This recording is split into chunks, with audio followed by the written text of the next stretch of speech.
Oh, we got some stuff today.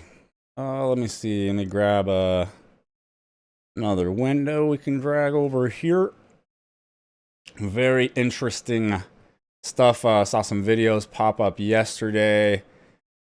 Pretty much as soon as I saw them, I was like, oh, I'm saving this for the stream tomorrow because it is a topic that I'm interested. I've made my own original content videos on this topic already before, but due to being a smaller channel and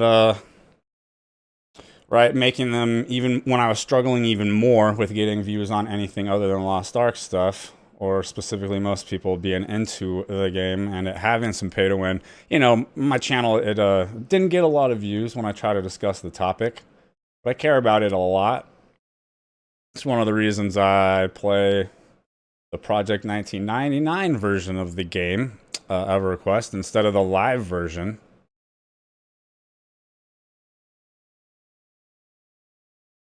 Let's see, how's that chat size? Yeah, it should be much better to read today. All right. Where was it? Where was it? My watch laters, I saved them. I saves them. Also, if we get some more viewers in here later, an issue I've been working on is I'm debating changing the name on my channel. I've been doing a lot of research and all the marketing stuff and how to do all of this stuff. And I really think, based on all the information I've gathered, and like I watched Devin Nash's video on like names and such, and I really don't think the name I picked is good. I've always been horrible at name stuff. I just like threw some random thing together, right? But I think it could be holding me back, right? Like, it's got fit in it, which isn't related at all, really, to anything that I do whatsoever. So right there is kind of like a disconnect that people probably don't identify with. It's like 5 syllables long instead of the recommended like 2 to 3. Keep it, like really easy, short. Having a number in there is apparently not ideal because when people tell people about it, right, and people go to look for it, they don't know if they're supposed to search for 3, the number, or 3 like written out in letters.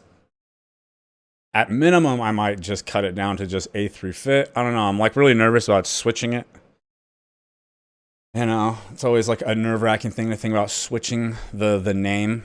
But yeah, I don't know.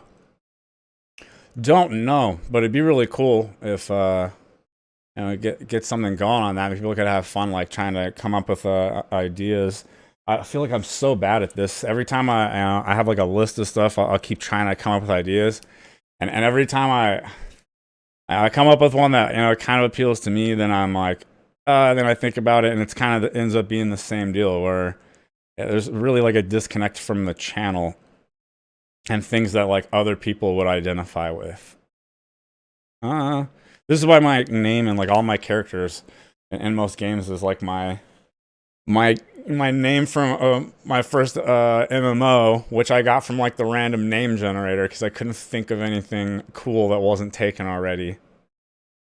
And I ended up just using that. So if you even thought about making that the name, it's just like Velron, right? It's very whatever. I feel like people would think it's weird, but then I think about weird ass names other, big creators use, like a Aatrox, Ludwig, XQC, right? These things they're just random, but they're all short. Right, they're all short and not confused, right? By not having letters and stuff mixed in there, you know exactly how to do it, right? Exactly how to spell it out every time.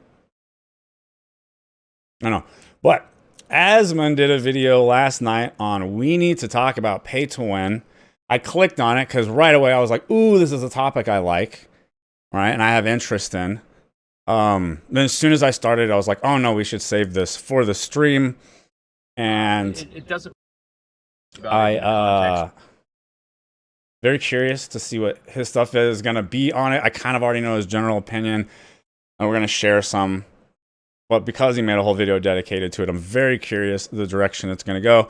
And all right, I don't have like really people I get to really talk about this stuff with. So it's a topic I care about.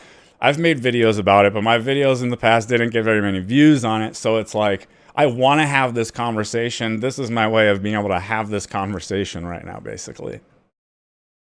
I'm gonna play for a minute while I watch the audio over here to figure out if like it's gonna be, or you guys let me know if it's too quiet or anything. Topic, and that topic is pay to win. And we're going to be talking about I think it looks pretty good. Of Western audiences and how pay to win has become more prevalent in Western games nowadays, and how the audience's reception to pay to win has changed over the years. Why I think that is, and how we can use that for you guys. to plot. Is the volume good? I'm kind of watching the bars. I feel like it looks pretty good, but I don't know if I should go a little bit higher with it. Some sort of a trajectory in the next 5 or 10 years of where these games are going to go. Now, pay to win for games in some degree or another has been around for the better part of 10 years, maybe even 10 years by this point. But I think that for the longest time, it's just been something that's existed in mobile games. It's been in, you know, Raid Shadow Legends and these other types of mobile games with these arbitrary gating systems like energy stuff, etc., right? It's always been like mobile games, and then the stigma was like Korean MMOs, right? Already have had it for a while. But yeah, usually you think of it with mobile games and the Korean games, but really, yeah, it is starting to go everywhere. Even like, right, I keep talking about EverQuest, how much I like that old game EverQuest, right? But the reason I have to play Project 1999 private emulator server, which does have like legal permission granted from the people with the license to be able to operate. But the reason I have to do that is like the new model of the game, right? They ended eventually over time going free to play with the optional subscription, which that would be fine if that's the limit of it, but then it's not, right? They've got the cash shop with all kinds of stuff in it, right? And like the normal like base version 1999 of the game, let's say like you could get some decent bags, right? But you can't get a like 100% weight reduction 40 slot bag at all, and you can just buy those like in the cash shop in like the modern like a live version of the game. So you know, it's a bummer. It's really infected everything, and even the games that I'm like most nostalgic for, right? I have to play old private emulator versions to avoid it. And you would have to spend real money to get these things. And I'm going to talk about how I think pay to win has managed to work its way into Western games, and how I think that audiences nowadays are actually more okay with it, much to the detriment of, I would say, an average gamer. And also, I will have to remember which stream it was and do an edited down clip of this other video. But I watched another video that's from a smaller creator, and it was literally like going through and analyzing the introduction of pay to win, starting with kind of like the first MMO, you know, like, you know, game that had it. I think it was Maple Story was the one. And he really kind of went through the line and showing the slow infection through the whole gaming genre. Also, I would say in a grander scheme, the customer in general, the audience, the market in general, I don't think this is a good thing. And so I'd like to start off with looking at like what the context is behind what is pay to win. And I think the fact that pay to win has such a very, it doesn't really have a defined definition. You can't go into the dictionary and find one definition of pay to win. And it's so subjective to every person, right? Because every person's goal in a game is different. There are people that could view cosmetics as pay to win, right? Because there are people that play games for the fashion, right? If you're like, right, there's the meme that fashion is the end game, but that's not just a meme for some people, right? That's very real.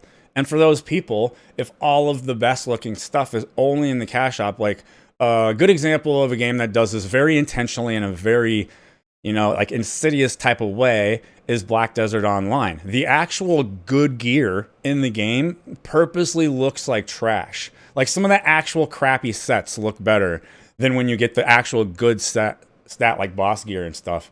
And I believe that's very intentional, right? So that you'll buy all the really awesome stuff in the cash shop. Everybody agrees on it. So like, for example, you have games like World of Warcraft, who, in my opinion, I think this game's fucking pay to win as shit. Like, I went over, I bought WoW tokens, and I bought mythic raid gear, and then I put it on my main character, and now I'm better in PvP. It's rated PvP. Like, I don't know, I feel like it's obviously pay to win, right? But there are people that think that it's not, because what's crazy is how he really has just fully given into it. Lost Ark kind of kicked it off. And then I'm a little surprised to hear him say he did it in WoW too, because it always sounded like he wouldn't do it in WoW. But yeah, it's like just kind of realizing that as far as like your big games, right? Like your bigger AAA type games, you know, like seems like the war is lost because most people don't care, right? And there's also like the gamers are, you can't get everyone to like be on the same side, right? Like you would need a ridiculous amount of people to agree and all abstain from it, and it's not gonna happen, unfortunately. We can't get it to happen with things that are even way more important than right than this. Like, so why would we be able to do it just for games? You can farm that stuff with gold. There's also other people that think that pay to win only occurs whenever you're able to obtain something that is only obtainable by spending real money. So it's like, you know, there's a sword that's better than every other sword in the game, and the only other way you can get it is by spending real money. So, and then there's on the other side of the spectrum, there's people that think. Side note. Fun side note, guys. I've been researching the Diablo Immortal a bit more. And from the guys that were in the alpha and have been covering that game for, you know, for like the past year or whatever, it looks like the cash shop, pretty pay to win. Pretty pay to win. And there's even an item that as of like now, the last video I've seen, unless this gets changed between like now and the actual release, there's like an evolution, awakening of a certain thing that the only way to do it is with a thing that currently the only way to acquire is from the cash shop. So like the straight up hardcore example he's talking about right now. That any cosmetic, even cosmetics reference and cosmetics are a fundamental of value in the game, and so adding value through cosmetics is adding value through giving people the win condition through having them. So what I'm saying is that pay to win has such a broad definition for so many different kinds of people. It's very hard for people to stand united against any sort of real feature of pay to win because it's just so it's so amorphous. It's so there's no official definition of it. I think that's sort of what I'm trying to say here. And I think this is one reason why it started to happen, is that people who defend the games and people who are okay with these games can always find some point of difference and some other game that is popular that has some feature of pay to win as well. I think that whenever I was considering or criticizing, yeah, there's a lot of you know, like, oh, this game is worse, right? But it's not as bad as this game. Now, well, things being not as bad doesn't mean they're good. You know? The Lost Ark pay-to-win features, people kept reminding me about World of Warcraft's pay-to-win features, and which I said, yes, you are very, very right about that. Before the game came out, I actually made some videos comparing the two, and my stance at the time was that WoW was probably actually more pay-to-win.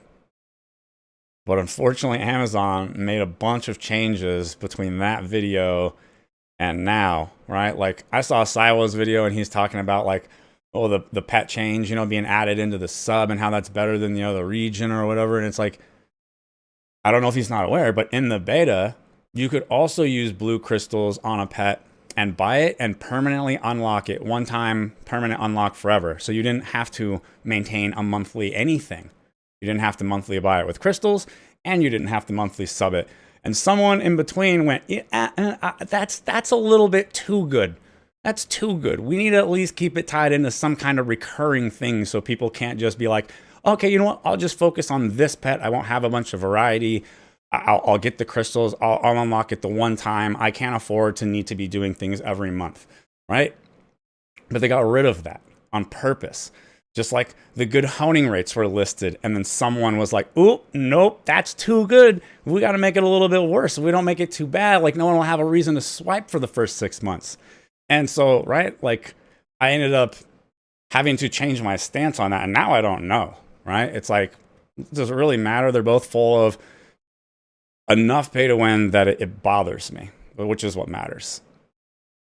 Too, but I think that many cases people view it as a personal attack, and I think that also as especially MMO players, because let's be honest, okay, talking about pay to win in an MMO, I mean, this is sacrilegious, this is anathema, this is blasphemy, this is like sacrificing a goat to Satan in the middle of a church. This is the last thing that you want to do. And meanwhile, every single other game that comes out nowadays is somehow pay to win in one way or another.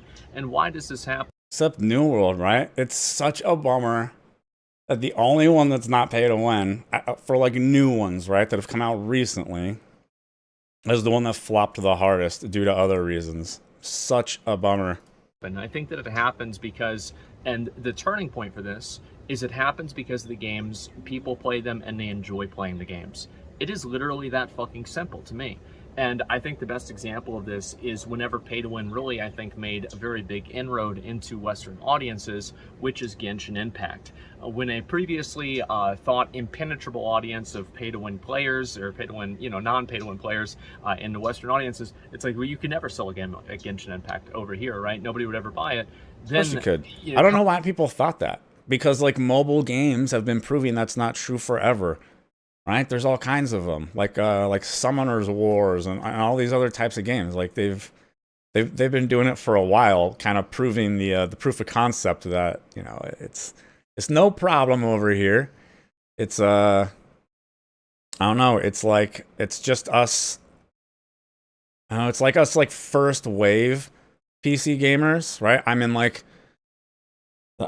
like right in that, right? I was at that age where the internet literally became a thing when I was at that young age and like time to start playing video games, right? And I was in that first wave of like computers, right? And like EverQuest was one of the first, it was like the first online game style like that actually required the computer to need a graphics card.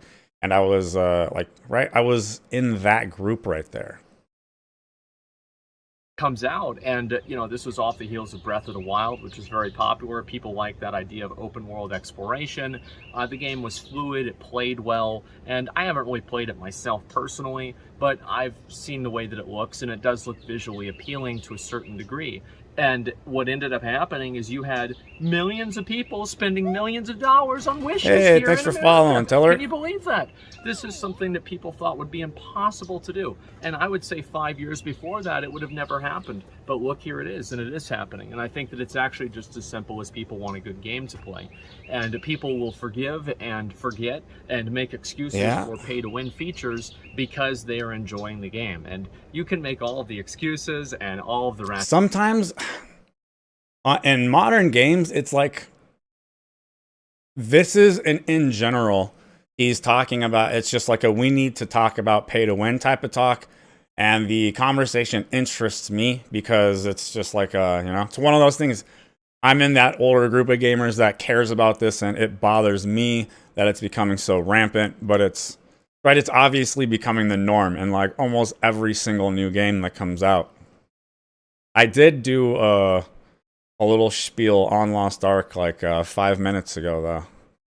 Nationalizations and everything else beyond it, but I think that it's actually just that simple. People are enjoying playing the game, and it's just what I was going to say before I read that comment, and he said just that simple about like people enjoying the game, is with modern games, I don't think it's always enjoyment, right? There is a difference between like pure like enjoyment versus very cleverly crafted addiction that just kind of keeps you doing it, even though like maybe you're not having that much fun, but you're also trapped into this loop of like, well, I don't feel like I can stop because sunk cost fallacy, and I've invested so much, but I also don't want to fall behind. Like I'm unsure, and you just kind of like stay in the, right? You kind of stay in the treadmill, even though really like you're not having that much fun.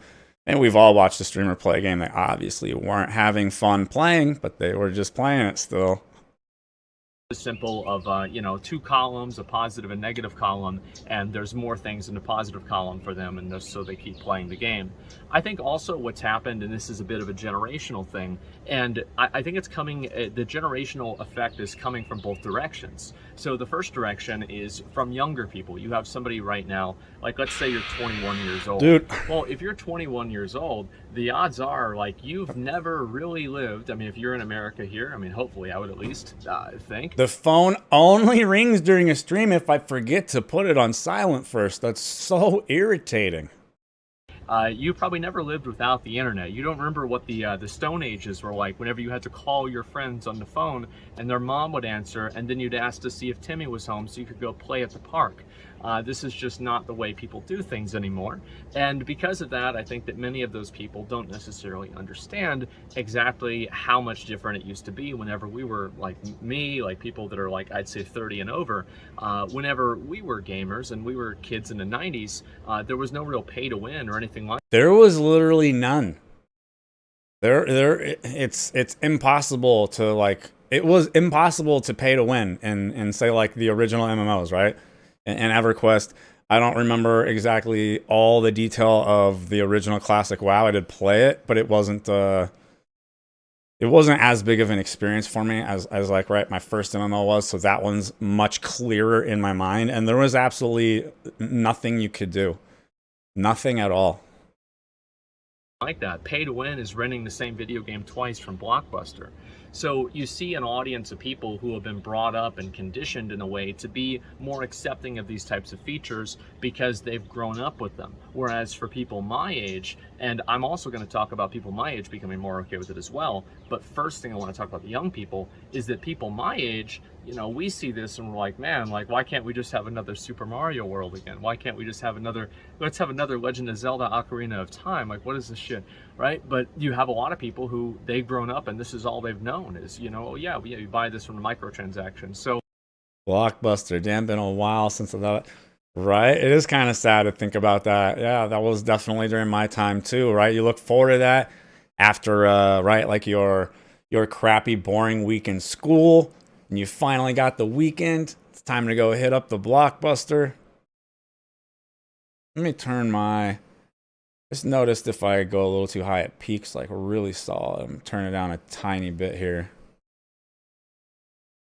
You're establishing a culture, you're establishing a precedent, and for younger people, they don't have any other frame of reference, so that's just what they accept as being okay. And I think that growing up, and that's always been okay, and you know, that it is what it is. I think that's the way a lot of people see it. They've been conditioned to believe that.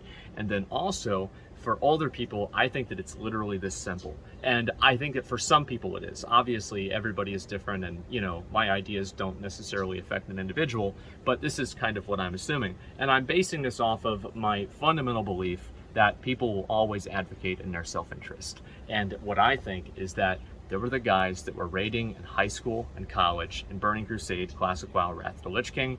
Well, guess what? Now they're balding, gray-bearded, 35-year-old men 35-year-old men that are, you know, they've got a wife, a kids, and you know what? There's only like 2 grays in my beard. Also got a pretty good software engineering job, and they're making over $100 grand a year. And the kids that are 15 and 17 now that are kicking their ass in the video game, it pisses them off. So I think it's just as simple as a lot of the guys that grew up playing video games, they don't really care too much about pay to win as much anymore because now they can afford to pay to win. So back in the day, they couldn't afford to. I think like in MMOs, it's also a side effect of the way the games are crafted now, where like they're not that fun until the end, and they're not challenging until the end, right? So like you want to get there to the end, and you want to be like up at the top and able to do this like content that's like it's finally the good, challenging, fun content. Whereas, you know, like older games, again, kind of like EverQuest, like it's challenging from the start, and you have those kinds of fun experiences from the start, right? I was like level 2 when I had my first random conversation with a stranger, you know, higher level, stopping by and helping me out with stuff on my Necromancer and EQ on this private server with only 700 people. And I was like level, you know, and I had that experience several times. By level 4, I had several of those experiences, as well as I had already had random groups with strangers I had never seen before to team up and like do the content to get through, because the game is challenging and designed this way, like from the beginning. And the games nowadays, it's just like, I don't know, they're crazy dopamine traps where it's just constant, like, easy on your own, keeps you going in there. But really, it's like, there's no, I don't know, there's no challenge and excitement, right? It's keeping you on like a dopamine loop for the fun and keeping you rolling, but it's not that same kind of challenging, fun gameplay that you just want to play it, and it doesn't matter, like, oh, I'm only level 4 right now in this game. Pay to win, they didn't like it, Now people are older, they have the money, and you know what? Pay to win's not that bad.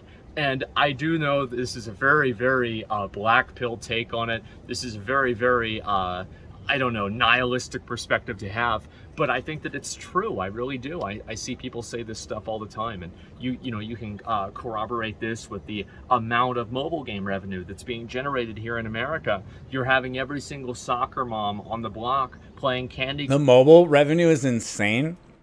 It's like I seen a video that kind of broke down some of the stuff, showed some graphs and all this, and it's like the mobile market is like more money than like all the other markets combined in the gaming space. It's disgusting. Crush and depositing tickets into that, depositing crystals, tokens, whatever the fuck you use in that game, and they're spending money like these, like it's crack. I mean, like, just so you guys understand, last year, I think this is 2021, I could be wrong about the year, but I'm not wrong about the numbers, mobile gaming revenue was more than console and PC gaming revenue combined. Okay, there we go. He said it next. I've done that like 3 times in this video. I ended up saying what he was going to say next. So these games are making bank. And this is the facts, okay? Let me ask you a question. If somebody offers you $100 or $120, which one are you going to take? I think most people are going to take $120. And I think the more that you depersonalize that decision by, you know, extrapolating it to a group decision amongst people in general, the more that you have that $120 be the obvious option. So that's why I think that we're going to see a lot more pay-to-win games come out, because I think audiences have been softened up by the fact that they've grown up with features like this, and so this is either normalized for them, or you have people that are now older and have less time, and so they appreciate features like this because it allows them to keep up with people that they wouldn't be able to keep up with otherwise, because they just simply don't have, you know, they have other life responsibilities nowadays, and so they pay to win instead. And these are the people. I don't know, man. Even when I don't have the time, but again, like, I'm not a wealthy person where spending the money is like a no thing to me, so it's hard to understand what my perspective would be then. But I feel like inherently, like, even when I've had the money to do it in games, I feel like every game I've ever done it in, that I ended up getting bored of the game way, way, way faster than I ever would have if it didn't exist. And I had to just actually earn that stuff and get those feelings of like fulfillment from, you know, achieving and overcoming and accomplishing the things rather than buying it. I feel like it usually always leads to losing enjoyment in the game faster. At least, you know, for me, anytime I like I said, anytime I have had the money to do it and I wasted money in games pursuing the things, I feel like it always was a enjoyment ruiner in the long run. Like, it's really cool when you first buy it and you have it, but it's like a month later, you know, I feel like it contributed toward, or it contributes toward that, you know, this, I don't know, just not getting those same good feelings that you get when you accomplish things in a game versus just, oh, cool, give me that.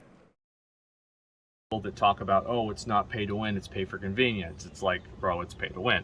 But, you know, I think it's important to call it what it is, but it's also important to see why people feel this way. And I think the fact is that this is going to continue happening, and it's going to continue becoming more prevalent. And I think that, I mean, really, where is this going to go? Where are people going to go with this? I think that there's going to be even more social pressure to even engage in pay-to-win systems. Now, I only have a few real points of reference. Right? Like, you're seeing a new trend now where when people do complain about pay-to-win, people that are in favor with it just make fun of them for being poor or whatever. Even if they're not poor, you don't know people. They're just random strangers online. You have no idea what their financial situation is, right? Unless you fucking dox them first before the conversation. And it's just like, it's just, you know, that's the new social pressure way to the other side of it. It's like the opposite of Asmongold starting to slash spit in WoW, right? But that was banned and not allowed. Whereas, you know, this other thing is going on still. For this, and it makes sense, right? Because allowing that side going, right, that's good. You want to pressure the players into spending. You don't want to let people spit on the players that spend. data or information to back this up, but I do think that it's true, especially if you corroborate it with the, in general, social pressure to keeping up with the Joneses, keeping up with the latest social trends, making sure that you have an iPhone 6, because anybody that has an iPhone 5 nowadays is fucking poor. So maybe that's one of the reasons I don't like it, is I'm just one of those like, what? Everyone's going that way? Okay, we're going this way. We're going this way. We're avoiding that massive crowd. We're going this way.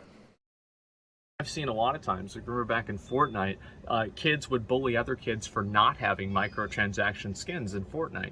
And I think this is going to become even more prevalent and even more common among a larger audience, because I already see this happen. If you guys ever see, go on Twitter, go on Reddit or something like that, and especially on Twitter, because Reddit's more of a crystallized or a more serious audience, and you're going to see, you know, like there's a new microtransaction that X or Y company, let's just assume Blizzard, let's assume Blizzard announces, I don't know, a new store mount, and you're going to see all of these people that, you know, they've got their profile picture of it and it's of their character or it's fan art. Again, like I was so on his side with the store mounts thing and whatnot, right? Like I think when you pay the sub to the game, the only shit that should be in that cash shop is those things like, right, a character name change, server transfer, well, whatever, that kind of shit. But anything like mounts, cosmetics, armor sets, anything like that, it's like you're paying the sub. That should be developed for in the game for you to earn more content.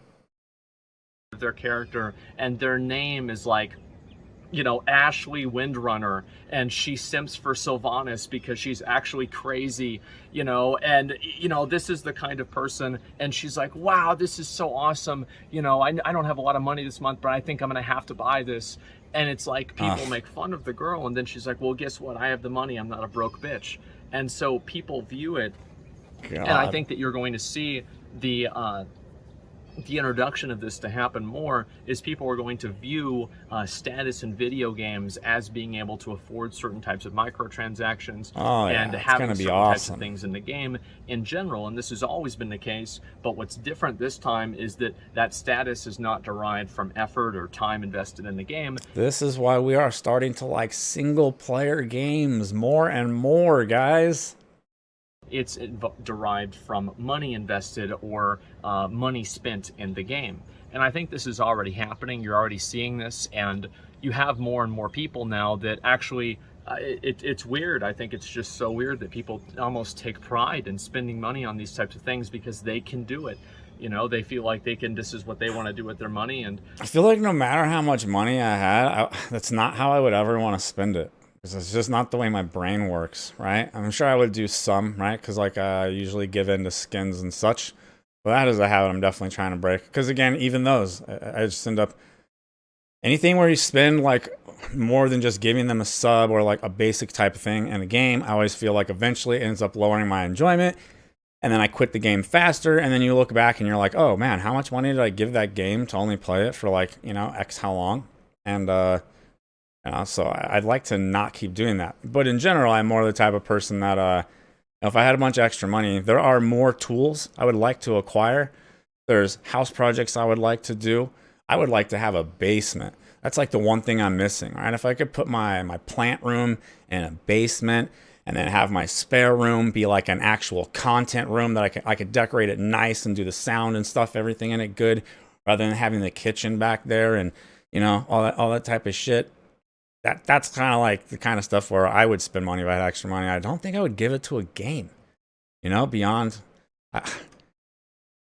Ashes. I'm looking forward to, you know, please Ashes don't suck, right? It's like the only one coming that's saying that it's going to be just the old fashioned subscription model, well, and cosmetics. That's it. No power or convenience stuff. That's what they're saying. We'll see. I don't really trust any companies. Pantheon, Rise of the Fallen was another one that I was hopeful for, but you know, the visionary behind the project died, and you know, I'm like concerned about the direction it may or may not go without him. You know, I mean, who am I to tell people what they can and can't do with their money, right? Do whatever the fuck you want. But I do think I can still have an opinion on it. I think it's dumb, but you know, that's what they do. And so I think this is going to become more and more prevalent, and Yep. it's going to become more and more popular as, you know, those Yeah, younger people who grew up with microtransactions and being for sure. conditioned to be okay with them. Oh yeah, right. Like eventually there's not going to be anyone left who remembers the age of no pay to win.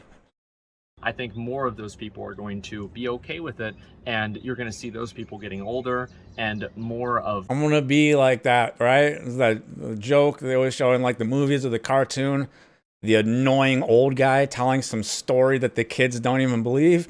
Back in my day, you just pay the subscription and you enjoyed the game and there were no daily tasks and there wasn't any microtransactions. There wasn't even a cash shop at all.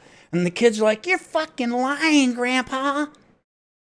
of the Asmongold, of these people either getting really good software engineering jobs and being able to just buy the stuff anyway and feel better than the kids that can't fucking buy it, or you're going to see them move on. And you know, like I have friends of mine who, you know, they were really against pay to win and they fucking hated that shit. They played World of Warcraft back in the day, and now they're like a manager at like a big box store and they have a wife and 3 kids, and so they just don't fucking play video games at all anymore.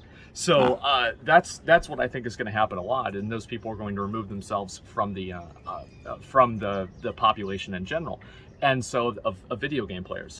That's kind of what I was saying, sort of with myself, basically, right? Is like, and you know, we'll see. There's a few bigger projects I'm looking forward to, but for the most part, I'm looking at, well, I guess Ashes and Pantheon. No, they're technically both indie, right? So most games that I'm looking at that I have even potential excitement for right now are indie, right? I'm gonna try out Diablo Immortal. I'll play it a little bit for fun, but I already know that there's intense pay to win systems in it, so like I know it's not gonna be the game, right? So I think this is going to become more and more popular, and I'm very worried about this. And the reason why I'm worried about it, there's a lot of reasons why I'm worried about it.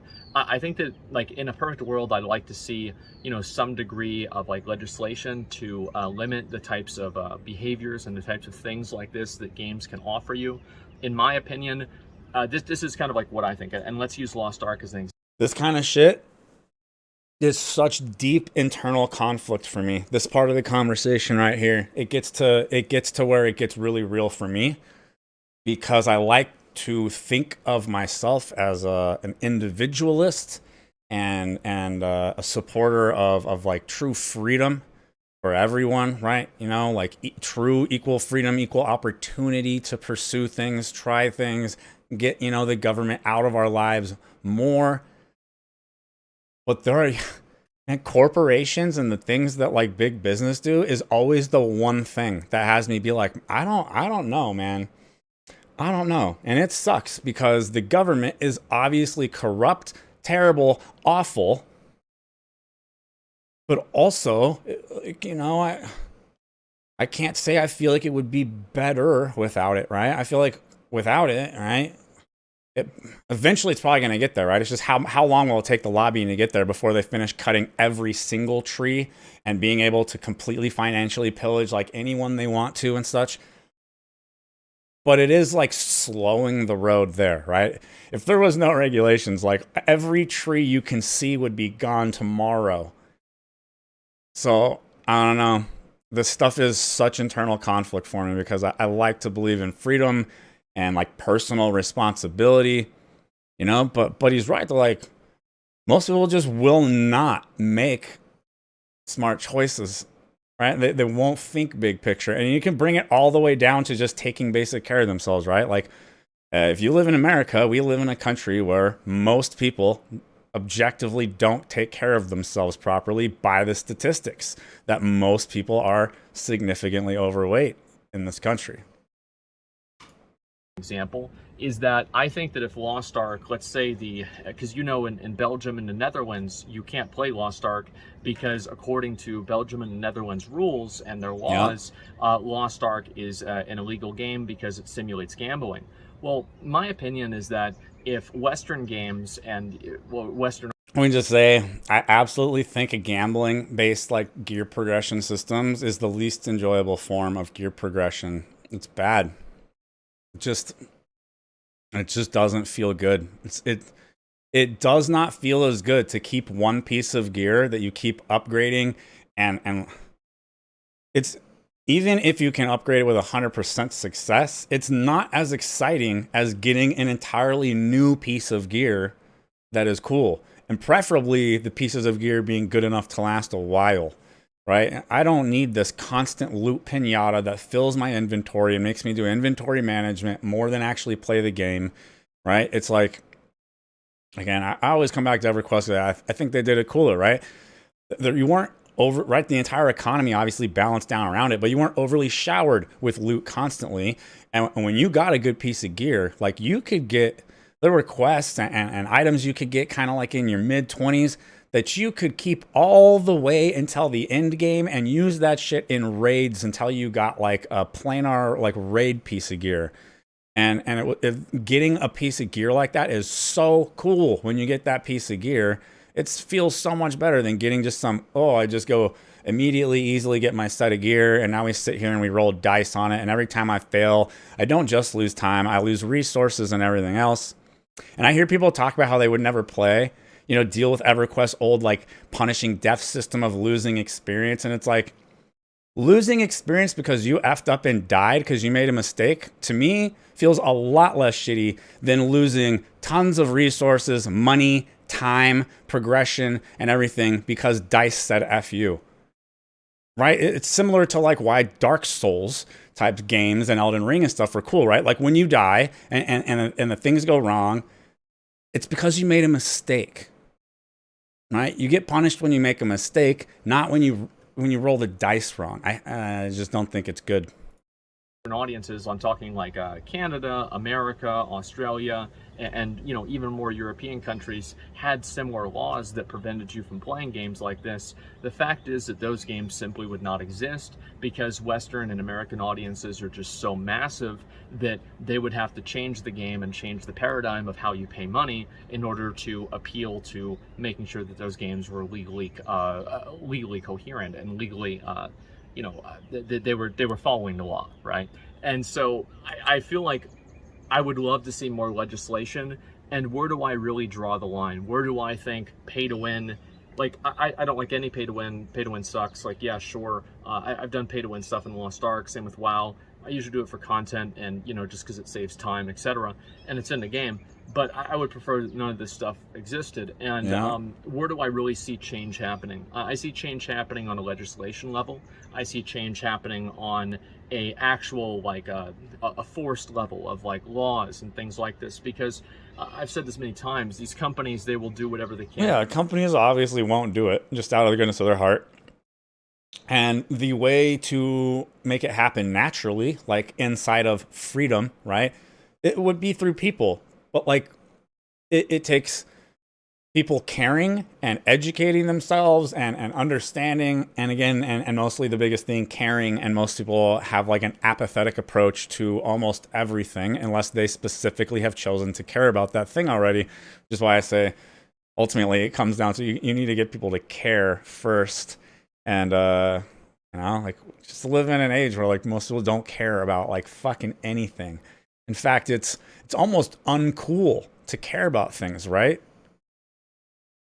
And to make money, and people always find a way to make an excuse for buying their products. People hate child labor, but they're still buying products from Apple. People hate pedophilia, but they didn't cancel their Netflix when Cuties launched. And just the trailer was enough to show how bad it was. But you can watch any review from a level-headed, non-pedophile person who tried to even watch the video. I think Moist Critical said he made it through about 30 minutes before he was going to like fucking throw up and had to turn it off. The entire thing is sexualizing children, and people say they don't hate pedophilia and all of this shit, but they didn't cancel it. I canceled mine. I've got a screenshot of it still somewhere on my phone.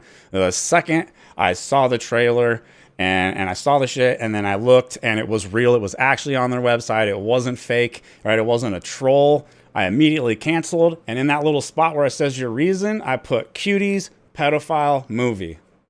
And I have never resubbed. Child labor again. They're still buying products from Nike. These things just keep happening, and they'll always find an excuse or a reason for it. And I don't think that you can really hold these companies accountable in any term of a boycott. I hate it I'm sure if I had someone that lived with me, though, they could help me find like one area where I'm blind to doing it myself. But I don't know. I hope not. I actively try to live in alignment with the things that I care about. But I know Asmon actively like recommends against this, right? Because the truth is, and he's right here, is that 99% of people aren't going to do that, and so it's not going to change anything other than making yourself like more frustrated. But ultimately, right, that comes down to like for me, it's a when I'm dying someday, right, I want to look back and know like I lived the way I thought was right. Even though, like, in all things, as stupid and little as, right, this is just some video game shit, whatever, right? I just I care about trying to live according to like the shit that I espouse, right? I'm out here running my mouth saying some shit. I think it's kind of like just like distasteful to me. For me personally, I wouldn't feel good about myself to do that. So, right? It's like either way, there's internal conflict for me. Boycott or in any term of a like a consumer rights activism group or anything like that. I think that the only way that it can ever be actually moderated and controlled is on a legislative level, because I've tried everything else and it hasn't worked. And so where do I think that they should draw the line? Where should be the first line to draw? I think it's very simple. I think that you should not be able to buy loot boxes. I think that loot boxes that you spend money, if you ever spend money in a game and then that money goes towards something that is not necessarily a direct outcome. So like, for example, you buy a box and then the box has a randomized chance to have different items in it, like an Overwatch box, excuse me. And again, we're getting into a territory that's like, it's really difficult for me. I'm incredibly torn on this. But ultimately, my values say that this is wrong to do. Because the government is violence. So you are this, right? When you suggest government things, you have to take government things to their end conclusion. And the end conclusion of government anything is, or else we'll kill you, or else we'll put you in jail, right? And it's typically, or else we'll put you in jail, and if you try to resist being caged, or else we'll kill you. And so you have to, it's not a light thing to suggest that the government do things. And this is difficult for me because they aren't direct, they're not like stealing, they're not threatening you, they're not making you give them the money.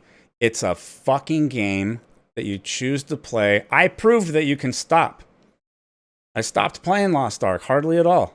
I log in if I need to make videos about it right now, and I'm waiting for them to introduce more horizontal content and fix the honing buffs, do the things that I know should be in the game, give me more stuff I can do just for fun that isn't just play your treadmill game and spend money to upgrade my gear.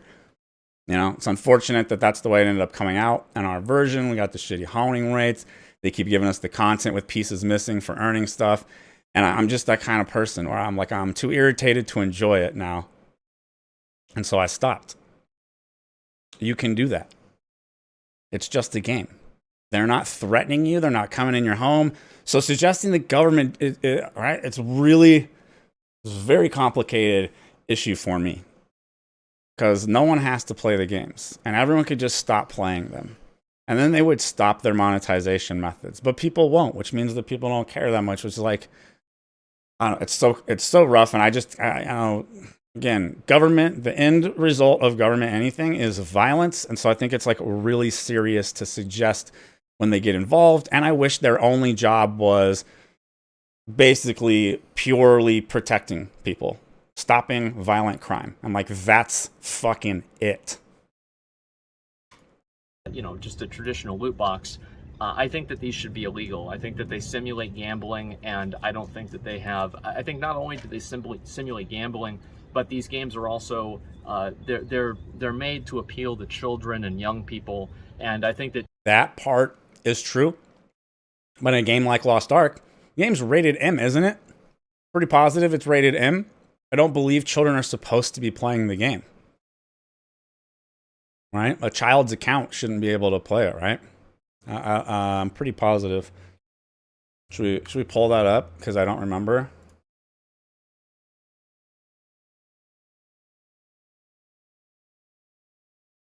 Oh my gosh, it's just gonna give me reviews. Do I have my Steam open right now? I don't. Let's see. So, Lost Ark. Wasn't it rated M? Where's the ratings on Steam? Don't they show you? Yeah, this is a game that made me put in like my birthday to even look at the page every time I look at it. So I'm like pretty damn positive that it is a mature rated game. Mm-hmm. So, right, like sometimes you're just talking about a game and adults choosing to do what adults want to do. And it's like, I don't even think drugs should be illegal, right? They can ruin people's lives, but it's like, it's your life. It's your fucking body.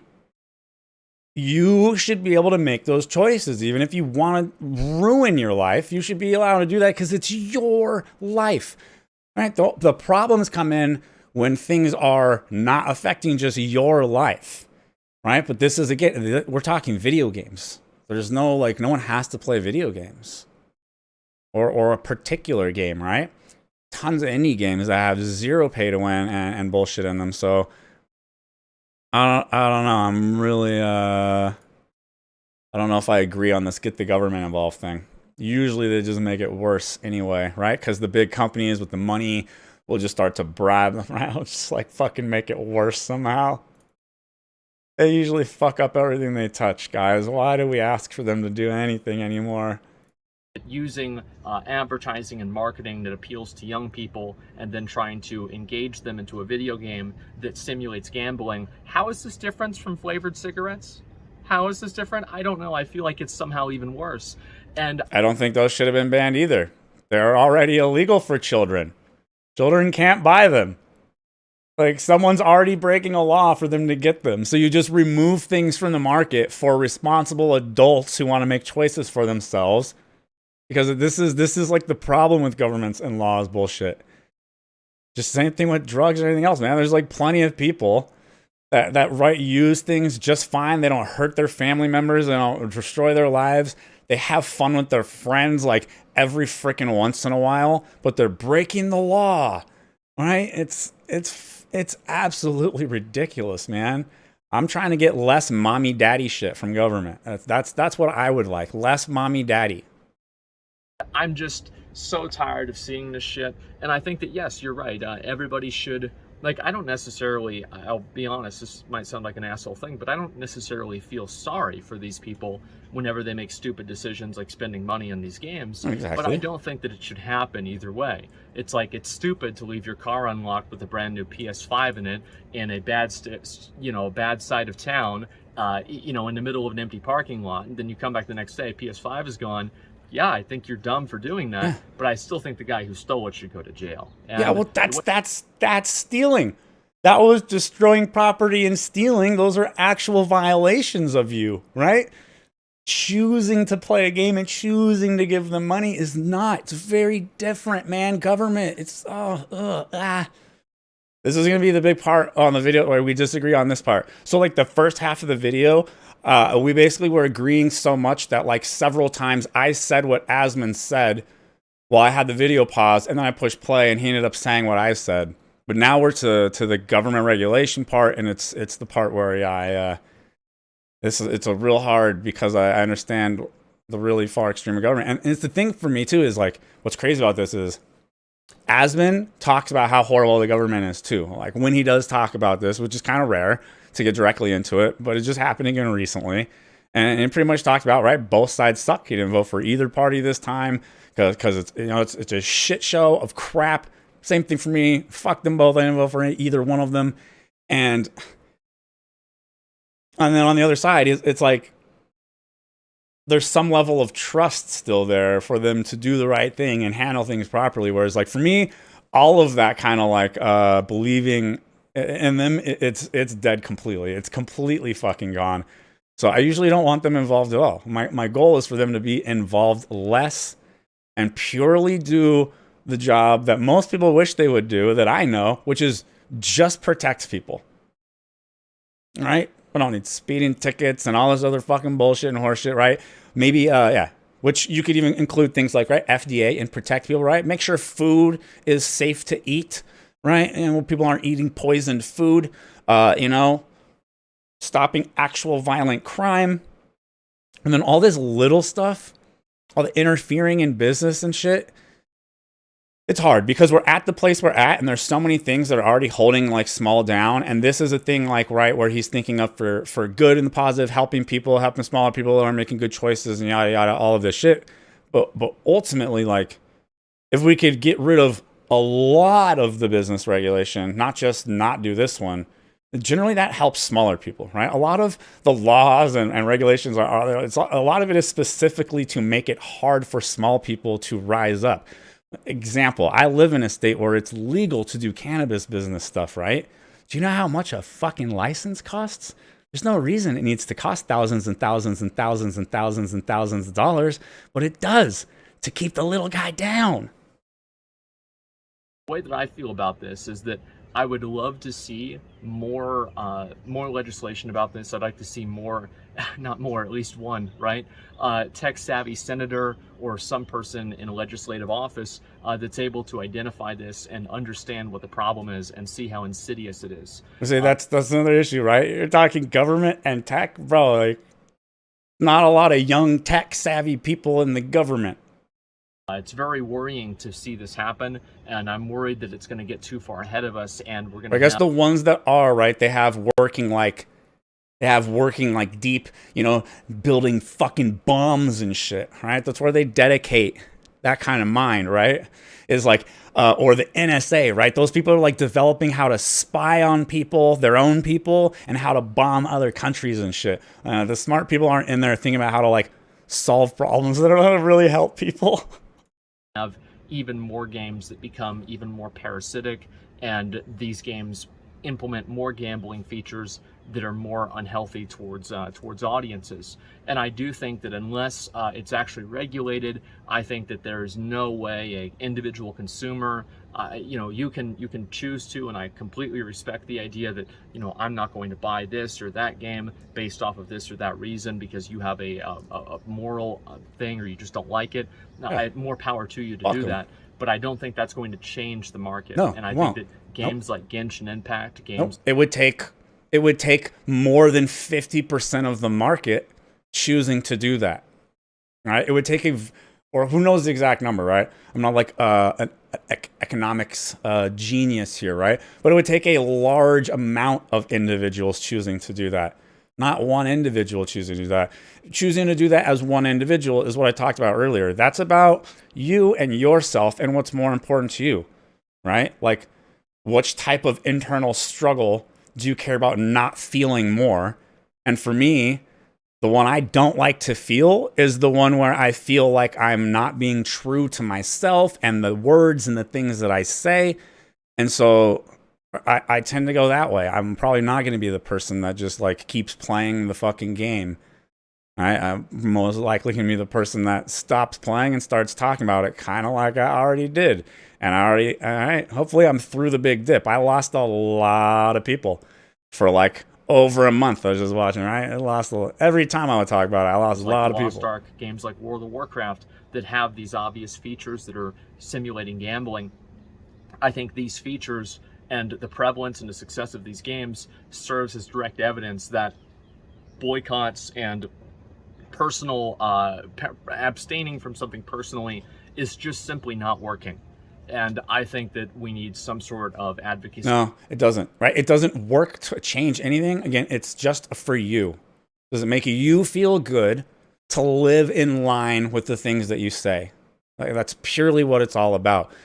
On the topic of boycotts, Ginger Prime did a video on this a while back, talking about how boycotts in the gamer space tend to actually make the thing stronger. Because if you talk about a boycott, but then the boycott fails, which gamer ones always fail because you can't get enough people on board. And then, right, the joke, Asmongold has said this before too, right? It's like you're one trailer away from forgetting about it, right? One good cinematic.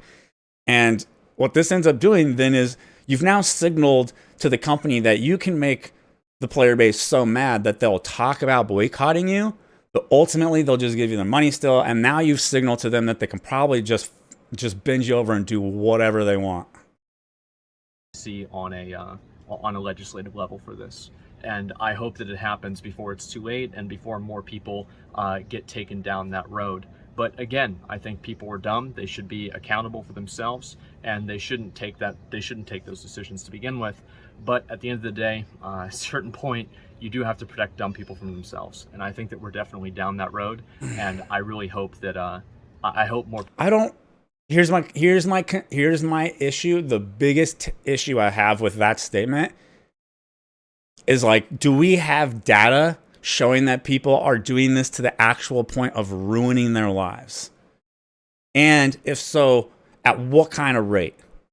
How small of a percentage of people are we talking about actually let this fucking ruin their life? Right? Because to me, this is almost kind of similar to like when they made weed illegal, man. Like, it's like, Joe Rogan's got a joke about this, right? It's like, some people will ruin their life with cheeseburgers, right? It's like, you can't just go around making everything illegal that a small percentage of people will let ruin their life, or eventually everything is illegal. Because people will ruin their life with anything, literally cheeseburgers and sodas. So, where's the line? When are we banning cheeseburgers and sodas? That ruins a lot more lives. Objectively, fact, fast food ruins more lives than anything in PC gaming ever can. And you like fast food, right, Asmon? Should your fast food be illegal? It wouldn't bother me. I don't eat it. I wouldn't. And I typically think it's not responsible to eat it more than like once a week if you're in a hurry. So, right? But there's millions of people, probably more than half the population, ruining their lives with it, ruining their health. Should we make it illegal? This is a serious question. I might clip just this part and put it out to see if he'll end up seeing it. People can wake up and see that, and we can actually look and see what's really going wrong. And I think also, if these things didn't exist and they were, for some reason illegal, I don't think that it's not like we wouldn't see video games anymore. We would just see better and... Yeah, we wouldn't see restaurants anymore, man. We would just see better quality restaurants. Ethically designed video games. And it's not like these people would just close up shop. And if they did, and they can't make a game without simulating gambling, well, maybe that's probably for the best. So anyway, that's how I... Yeah, if they can't make a restaurant without shitty food that poisons you, makes you, it's like really addictive, so that people get hooked into eating it, and they just let themselves go down this path and until like they've completely lost control of themselves, and they're addicted to it, so they can't stop. If you can't make a restaurant without that, then probably you don't need to make a restaurant. I feel about pay to win. I think that it's going to become even more popular. I think that it's going to become even more prevalent. And I think the only thing that's... Same thing for shitty food, eh? Except it already happened. Going to slow it down is going to be actual legislation. I think that anything else... Same thing for the shitty food. This is fun. Besides that is just completely spitting in the wind. It will do literally nothing, and the people that enjoy it will laugh at you for being upset about it. So that's very true. I've been choosing to eat healthy for like a decade now. Fixed my health, right? I speak from experience. I used to be fat enough to have man boobs thanks to the fast food and the lazy lifestyle. And, managed to undo it for myself, but it sure didn't change anybody else. Right? It's inspired a few people. I've had some messages from friends here and there over time, like thanking me.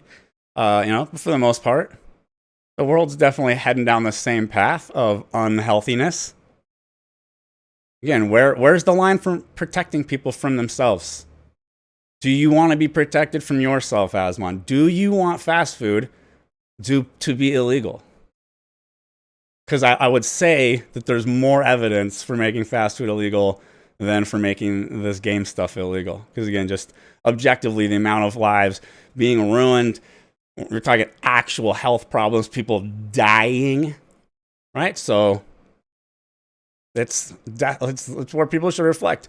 And this is a perfect point, kind of in his own video when he was talking about how people just they care about the stuff that they care about, right? When it affects them, right? And so he's talking about this one here.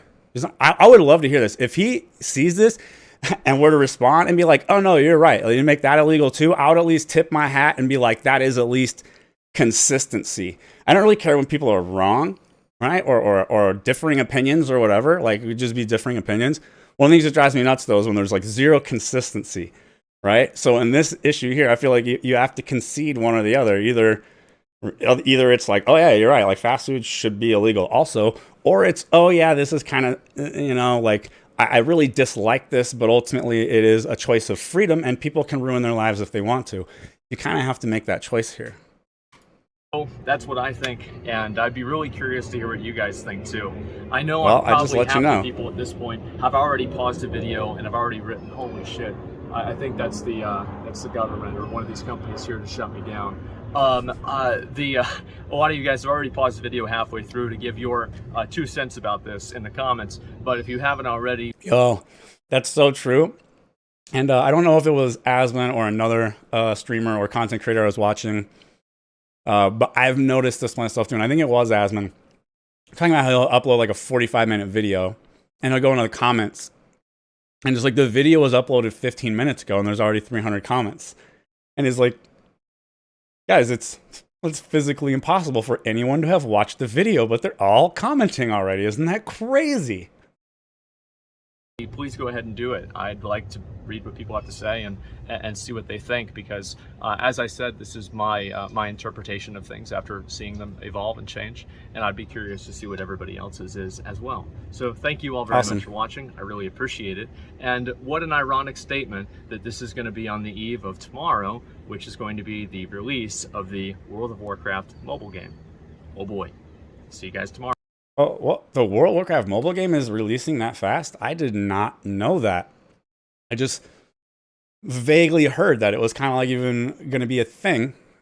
And then, bam, so it's coming out already. I guess whatever tech they came up with, right, for the Diablo Immortal must have also made it easier to do this. I'm really curious to see what it's going to be.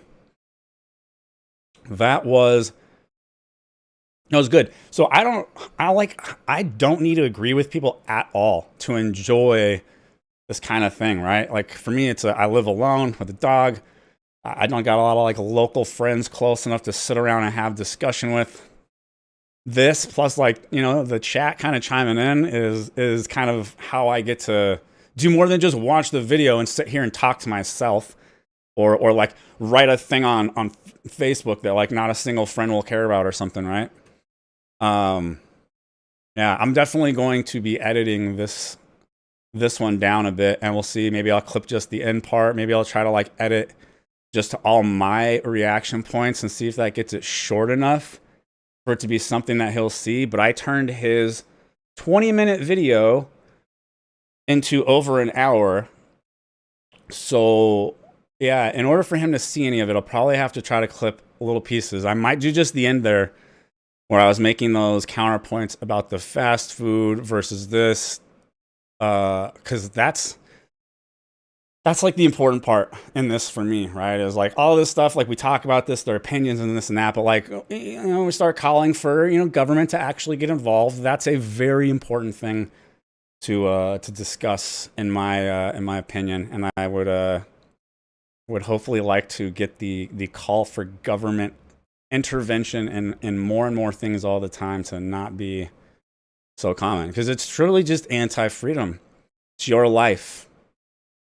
It's your life, right? And it's like, whether it's a shitty game that steals your money or shitty food or drugs or partying all night and not getting good sleep or just like whatever, right?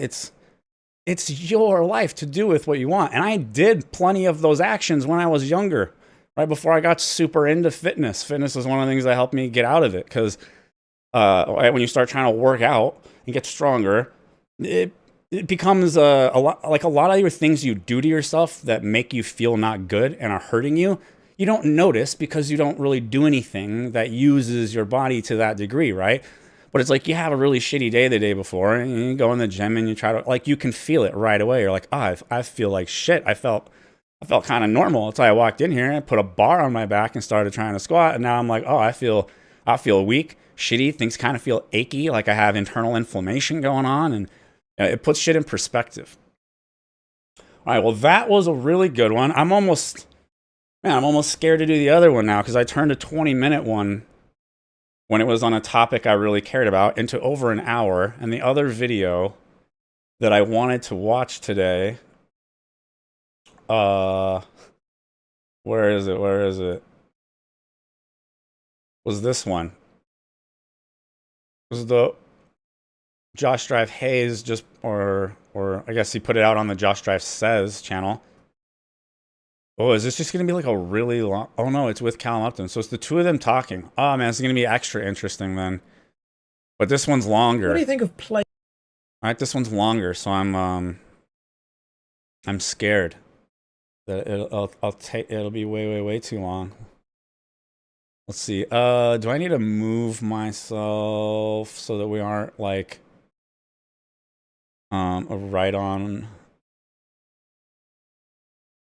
right on Josh's face? Where should we go? We go like the random middle right here, so we're not covering Josh's face. All right, whatever. I guess here maybe I'll hide chat, I guess, for a minute. Maybe is what we'll do here. I'm gonna put it back over here, and then I will hide chat and put myself up here for now, just because of the way their video is set up. All right. Play to earn blockchain games. Okay, and they are louder. It is dumb, and I will tell you why. If it's a fun game, everyone's going to play it. Therefore, you're not earning as much. If you are earning a lot of a game, it's not going to be very fun, and it's now just work. It's a job where you're either not paid much or you're paid a lot and you hate it. So it's about rarity. If everyone's playing it, then the resources generated are going to be abundant and not necessarily have much value. But if no one's playing it, then the resources you generate will be rare, but also there'll be no one to buy them off you. YouTube is a perfect example, right? Let's say, I'm a scam tuber, right? I create content about scams. Let's say it makes lots of money. It's fun. And because it's fun, more people are going to jump in and do it. Well, the ad revenue is now being split between the 25,000 of us that are now doing it. It's fun, but I'm not making any money off it. So I'm going to have to go and make content in an area that is boring about right, unless you manage to be the one that is the popular one that gets all the views. Right? Because the ad revenue share is based on who's getting the views. It's not like it's just split between everyone who enters the pool of making that content. Yeah, I guess the more competition there is, though, in the area, makes it harder. It's probably one of the reasons the channel grew fast in the beginning, is there wasn't a lot of big creators making stuff around Lost Ark. Kind of everyone who was doing it was a smaller creator. Financial stuff. It's boring, but not many people want to do it because it's boring, so it makes a lot of money. It's going to fall into that, 100%. I completely agree. When someone says play to earn, I say, do you mean work?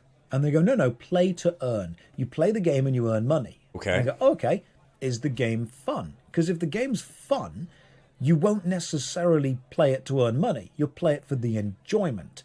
If the game's not fun and you're playing it for the money, that is work. What I've seen recently, and this does have a point, there's actually an MMO game that's going this way. I have seen, especially with the rise of crypto and NFTs, the financialization of everything.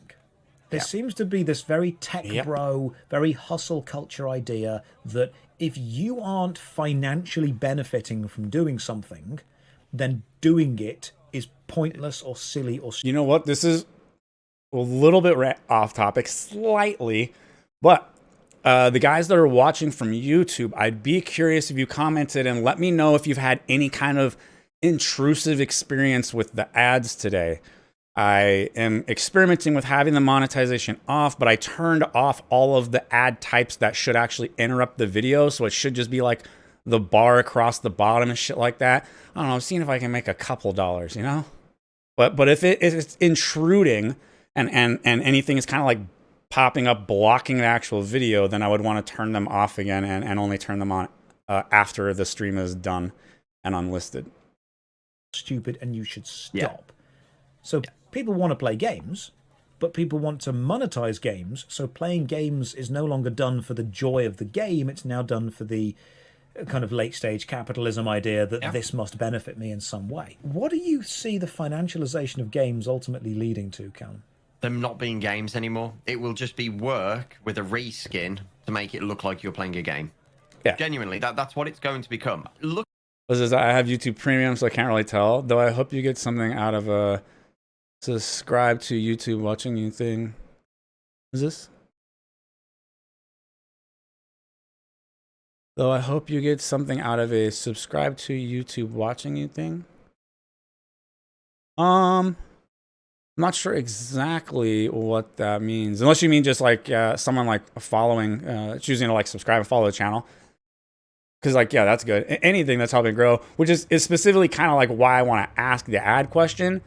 Because my ultimate goal is growing, right? I'm small. Hardly anyone like really watches the streams right now. And making $1 off ads, if it's interrupting anything and potentially going to like make newer people leave, it wouldn't be worth it. And I would just turn it back off. Look at it like this. RuneScape doesn't allow real world trading, right? Imagine if they did. Twisted bows are worth 1 billion because they're rare and because not many people can do the content because it's hard. Now, everyone's going to jump into the game, learn that content, and farm the ever-living shit out of twisted bows. The value will go down because there are so many of them now. I mean, we've already seen RuneScape become a stable job for several people in Venezuela. There's the whole Venezuelan economy being propped up by RuneScape Gold, and that's not me, taking the piss. If you guys actually Google this, there are a lot of people in countries that right now you can earn more money farming green dragons in RuneScape and then selling. Oh, okay, yeah. Christy, I believe I know what you're saying. He said, I'm a follower, but having YouTube Premium, I don't get any commercials at any point. Yeah. So I'm pretty sure that like when YouTube Premium people watch something that like, we still kind of get like some kind of credit for it. I'm not sure exactly how it works. Really not sure, but yeah, you won't see them. I have it also, not because I pay for it, because I'm cheap butt right now until I start growing a bit more. But I have a friend that has it, and he like put me on the friend thing, so I never see them either. I'll probably try to watch like maybe some of my own stuff later in like an incognito window and see what kind of stuff pops. That gold that you gain from killing the green dragons to a third-party gold selling site than you can from several low-paying jobs in certain countries. Someone actually said that the Russian ruble has crashed so much that instead of having a minimum wage paying job, you can now just play RuneScape for like 10 hours a day and you make more money. The RuneScape Gold is actually a more stable cryptocurrency than some actual cryptocurrency. I'm actually going to do a little math. That is crazy and super funny and very believable. Here that will probably scare people. And the reason I bring this up specifically while Cal is sorting out his maths is there's an article on Massively OP that says Bless Unleashed on PC. Remember Bless Unleashed, that next big, the WoW killer. Oh, God. Is becoming a blockchain play-to-earn MMO RPG. So Bless Unleashed wasn't really doing that well. No, it got sold already. It basically like died and got sold off already to some company like to put it on life support, and it kind of makes sense to why that they're just like, F it, let's just do this with it. And now it's going to be added onto the blockchain. It's going to become a play-to-earn MMORPG. Who's still playing Bless Unleashed? Anyone in the chat still grinding away? No one. I'm guessing not. Cal, how's the maths gone? I've got it. So, the minimum wage in Venezuela, which is what pretty much everyone is on, is 12 million I don't even know what their currency is. Venezuelan rubles or something. God knows. 12 But, million. Okay, let's Wow. 12 million. That's a lot of inflation. That's 12 and 6 zeros. Right. Yeah.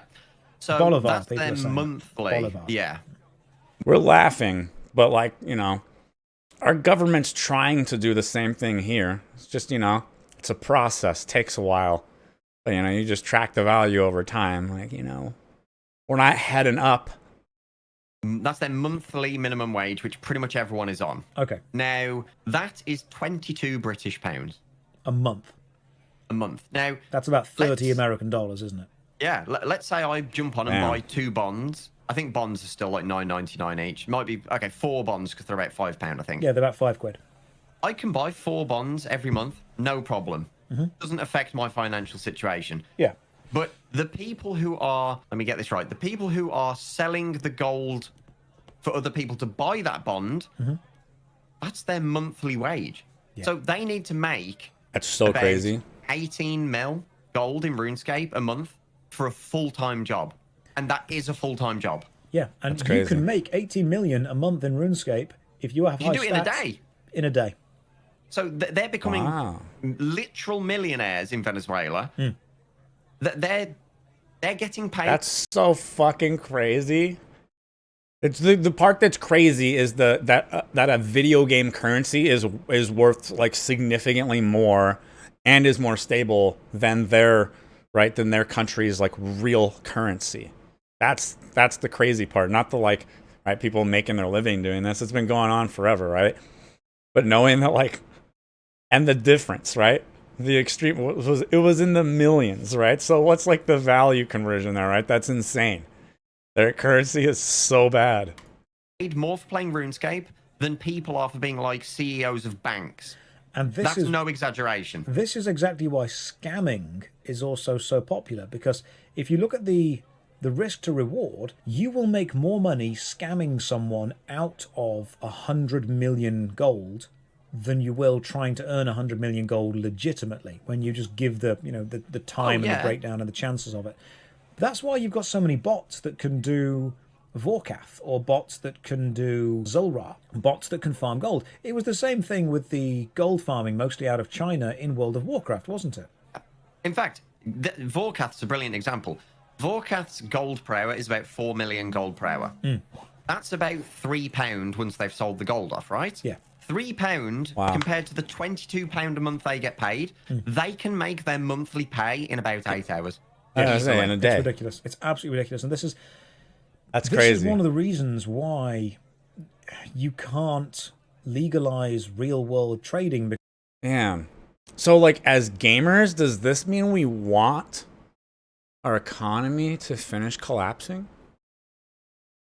And then we could all be rich selling gold in video games?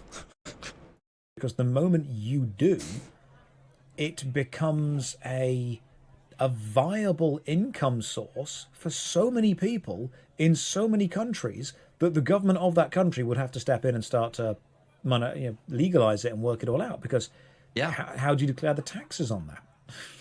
Yeah, and I mean, fuck 'em. this is why Axie Infinity got so popular. So, because it's done with like crypto wallets, they don't have data on anyone, right? But they're estimating that around 65% of their players, based on IP and stuff, are from Venezuela. Because although you can make about $30 to $80 a month Man, playing it, that's a lot for a Venezuelan. it's It so is. crazy. People in the chat are saying, That why is a not? job. Why not legalize it if everyone's doing it? Because as soon as you legalize it, you then have to take on a massive amount of extra corporate responsibility to do it. As soon as you say, right, all of this has actual value, you can trade it around. Becomes a security, It doesn't it? becomes a security, and if And it has liability, value, probably. and kids are buying treasure hunter keys or random chance keys and then pulling stuff from a treasure hunter box that has value, Oh, that's is gambling. that gambling? Yeah. This It is absolutely is at that point. It's one of the Yeah. main reasons that Magic the Gathering are not, Wizards of the Coast and Hasbro are not able in any way to actually acknowledge the second-hand market. Because the moment Magic the Gathering or Hasbro or Wizards of the Coast acknowledge that different Magic cards have different monetary values, then opening a pack becomes gambling, not purchasing collectible cards. Now, people will say, yeah, but you can buy, rare, expensive secret rare packs. You can buy these super expensive, limited edition packs. Yeah, but that's still not gambling because That's the price of 5 cards for any card. They're all valued the same in their mind. You know exactly what you're going to get with that. Someone goes, yeah, well, why don't they just sell 15 rare land cards for £100? Well, they did. They had the From the Vault Realms collection. But all of those cards had different artwork, or they were foiled when they shouldn't have been, or they had different artists on them and stuff. And that means that it wasn't gambling. You were buying a collector's item. And that's what it's about. It's collector's items, not necessarily value of the cards. It's a very, very legal grey zone, which is why Jagex absolutely cannot actually acknowledge the value, the monetary value of any single given item. There's another reason they wouldn't want to. Think about it like this. Yeah, that makes sense, right? Like if they just play stupid, people are all mad, trying to get them to address some shit, all right? And they're just sitting there like,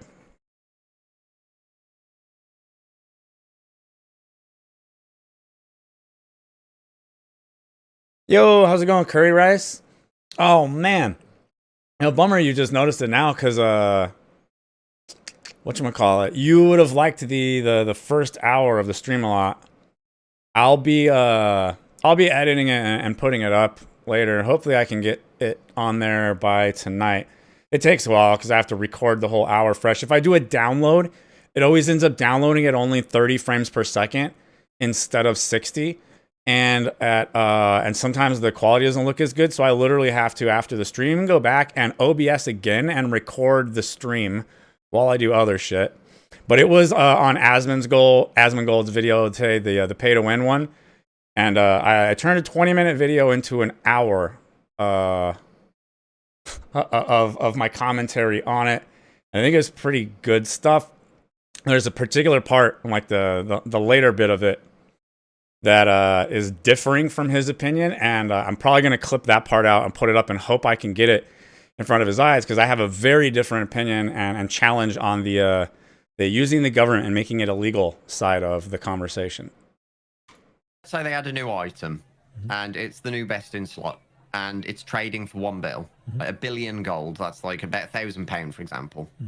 If they acknowledge the real world value of that gold, and then they nerf the item a bit, bring it back in line with the rest of the stuff, they've just cost people in their minds £200 when the item value crashes.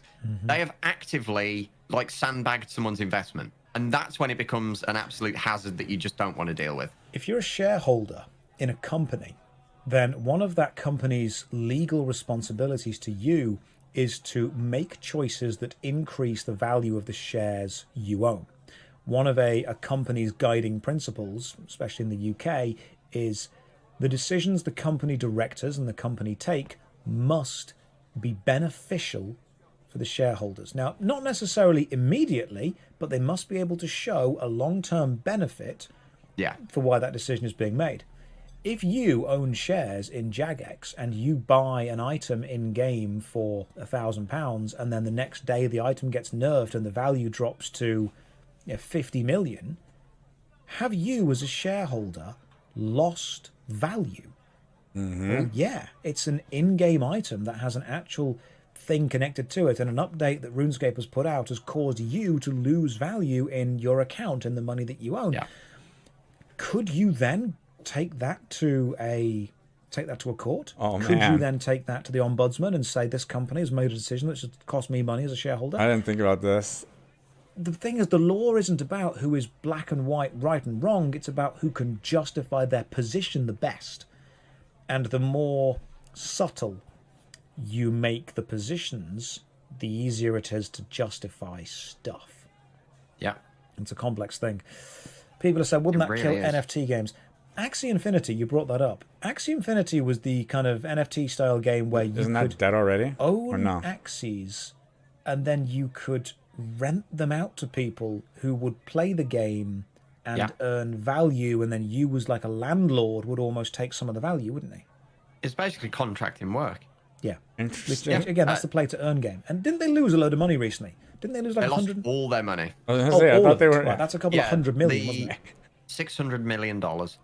Oh yeah, I The wasn't entire remembering wallet incorrectly. got emptied because of a vulnerability in the blockchain where. So you know it's kind of like a council thing where everyone has to agree on a transaction, or a majority does. Yes. They only needed 5 out of. Is it? You think Axie is the one where they stole 630 million? Let's see. Well, let's see something here real quick. You know who would obviously have a video on it? Is there? Did he have a recent video on this one? I feel like I saw that much money in like one of these titles recently. Maybe not.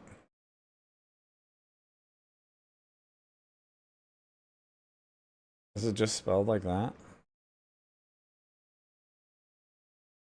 Yep, there it is. 3 weeks ago. I didn't watch this one yet. I put that on my. I might check that out later. 7 votes. Yeah, I know, right? I was like, that's it was crazy. I was like, Kira did, I think. Yeah, I was already on it. You know, I was like, well, you know who has a video on it? If someone does, good old Kira TV. That's been his thing recently. Yeah, he covers a lot of that stuff also. To make a transaction go through. So somebody put in a false transaction to the liquidity pool, which is their whole savings. Okay. And they had enough bots on the network that essentially the stars aligned and they got all the votes passed out to them at like non-peak time. Oh. And they just passed the transaction through.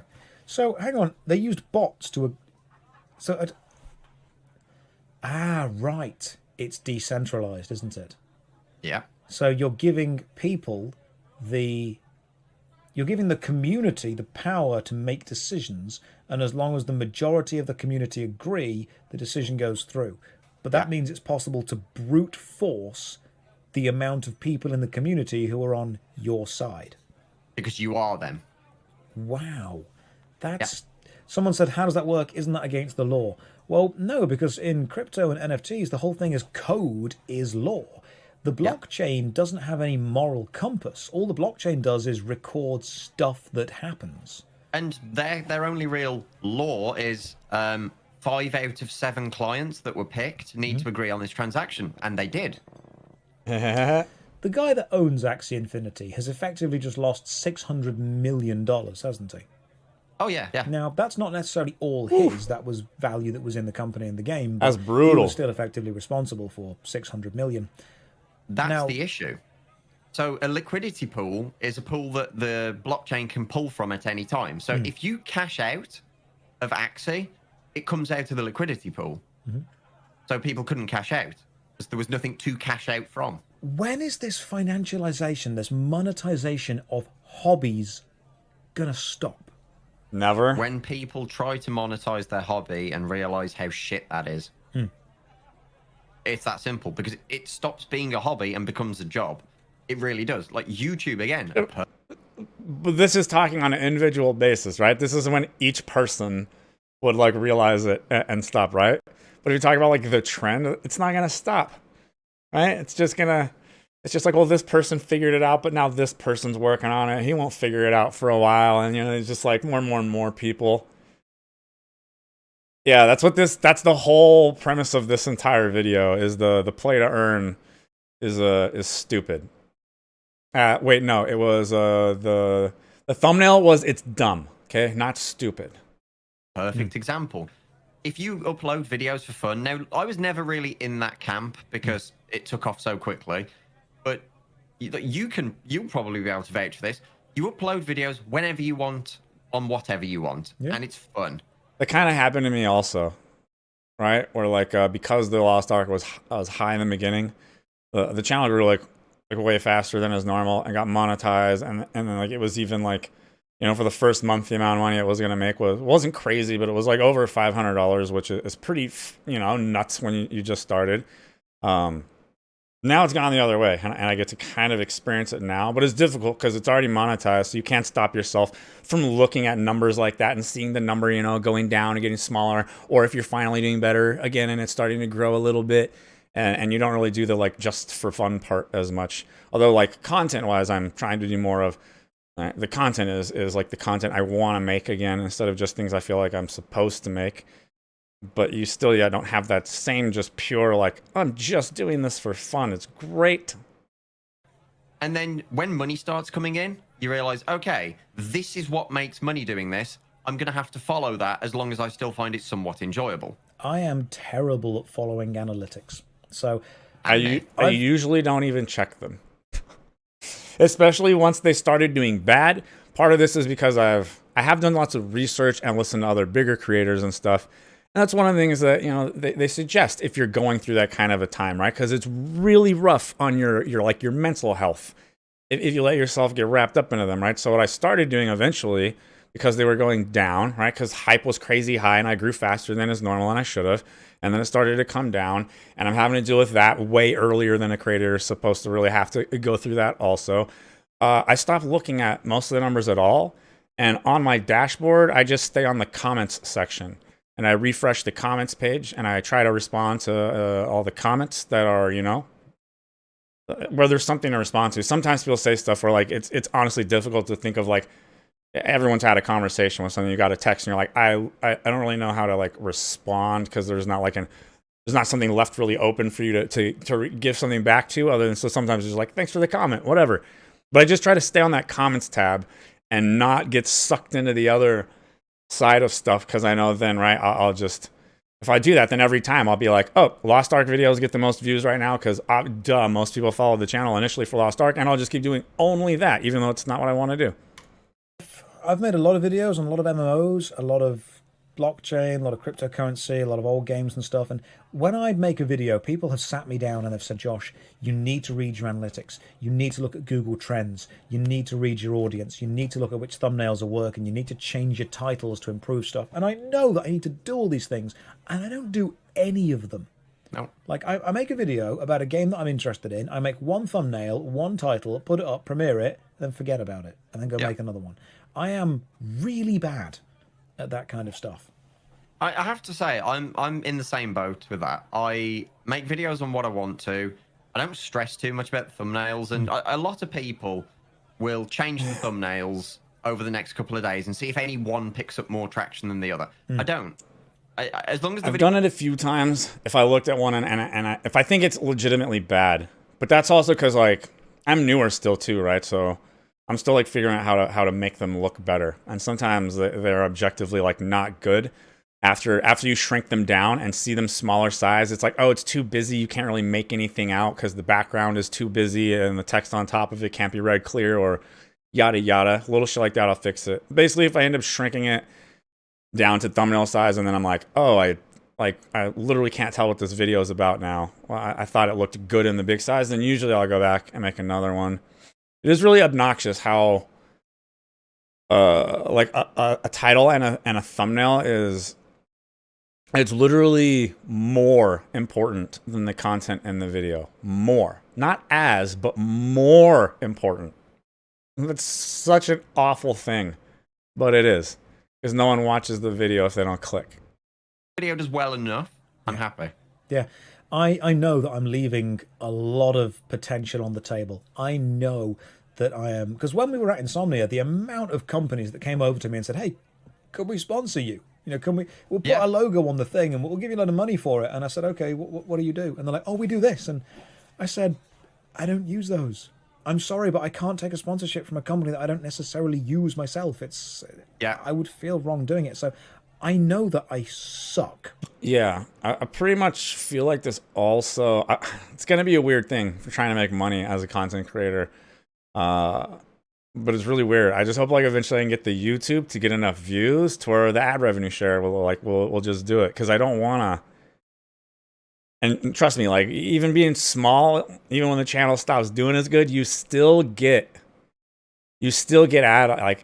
sponsor offers. They're just usually not from something you feel like you'd feel good accepting, right? It's like, oh no, I'm not trying to, like, I've had one of the big ones that hit me up is the Lost Ark gold selling company, right? They used to harass the shit out of me until I blocked them on email and Discord on, like, all the accounts I could think of. I was watching Cure the other day, and he was saying about he goes back and changes thumbnails and titles. Oh, I can tell. He had a video that I just wasn't interested in the topic of it at all.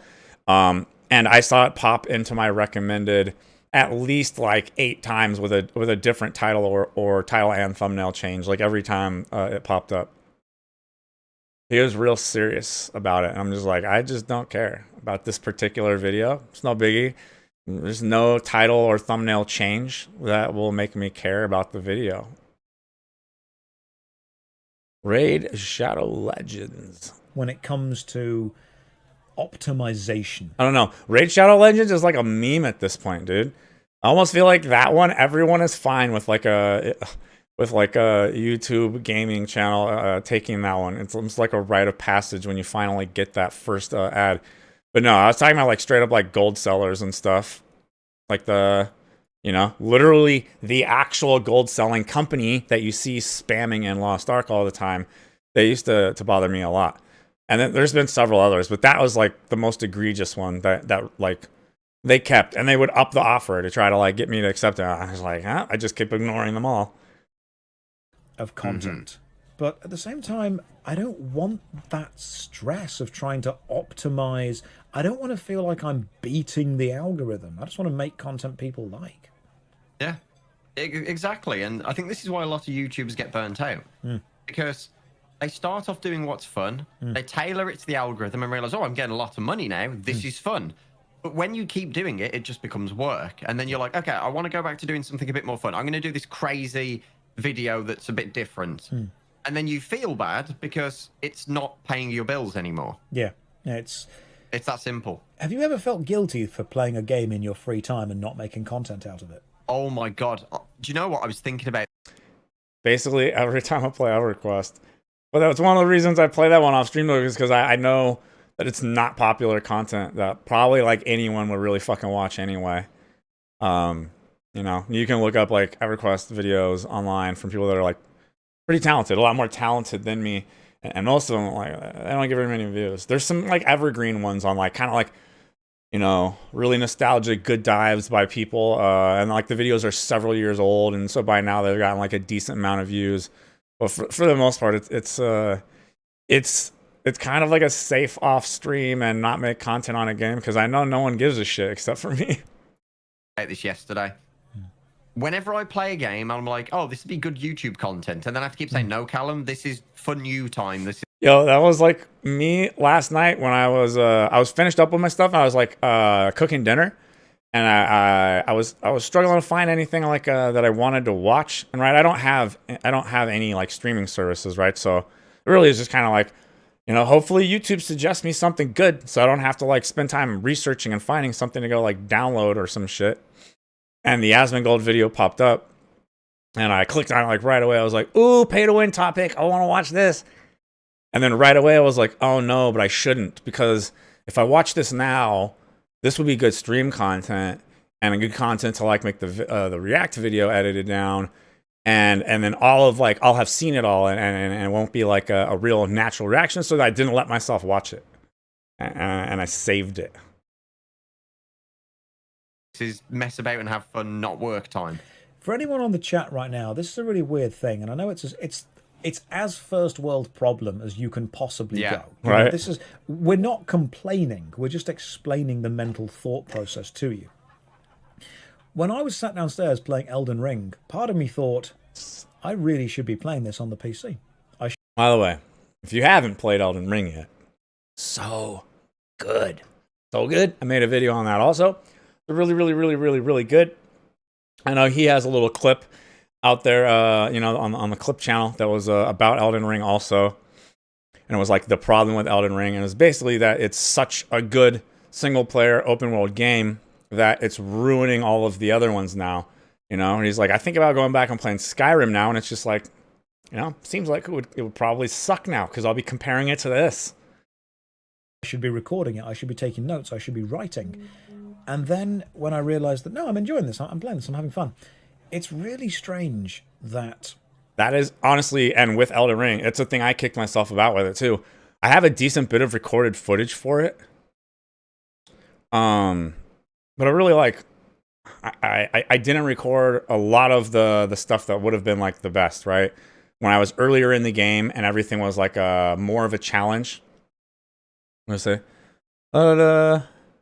for Raid Shadow Legends, if I saw a streamer sponsored now, I would just be like, get paid, bro. As no, it's influencing me to play. Exactly. Yeah, no problem, man.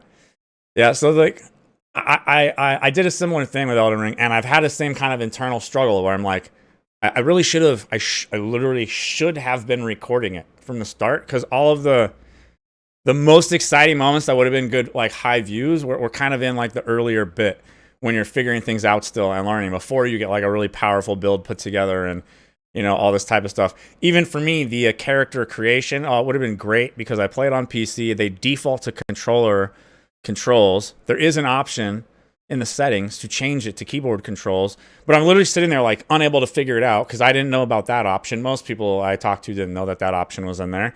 And I'm just like trying to do it. But I'm literally having to like guess and hit every key to try to figure out like which key equals, you know, like X on a controller or whatever the F.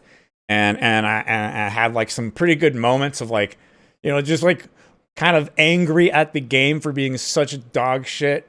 And then as soon as I got in the game, it was like very shortly, I was loving the game, especially once I figured out the control thing. When you bring in the financialization of anything, when you aren't making money off it. Yeah, so it would have been funny content. And that's what they're talking about here, though, is like it's hard to just do a thing for fun. And me being a smaller creator where I haven't made it yet, like I'm not paying my bills off of my thing, you know, like the goal is to make, right, at least just enough to live comfortably, then it's even harder to put that out of your mind, right? Anything where it would have been good, moments that I think were like, oh, like that would have been hilarious, probably would have got a shitload of views. Like then you end up like beating yourself up, like actually like angry at yourself that you didn't have OBS record going. Yeah. What do you not like about them usually? I had never played one. It was my first one. I loved it. Doing it feels like you're missing out. Feels like a waste. And I'm super scared that this financialization of games, this monetization of play, is going to start seeping into the way that, you know, kids and young people see games. And it will get to a point now where, because young people are super easy to, you know, influence in any possible way. They pay attention to adverts all the time. You tell a kid now that not only can they play a game, they can earn money while playing the game. Ooh. 10 years from now, are they going to play a game where they don't earn money? No. The more I think about that, actually, my opinion on that may change. It'll be interesting to see. We already have that now. We just don't realize it. Let's take RuneScape again. Let's see where he goes. But as soon as he said that, I immediately thought streaming, YouTube, and like every kid wanting to be a YouTuber or a streamer, you know? And as another example, gold sellers, right?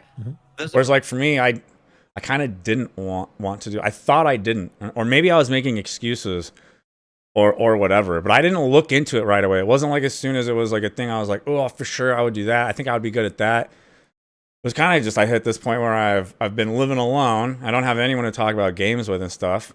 And also I saw like, you know, some videos from like Ludwig, you know, on the starting the channel, like not just being luck based. And I just decided to kind of like make it for fun, see if I could get something going, find some other people to talk about games with and shit. And it just kind of like went from there. I wasn't going into it looking at it like that already.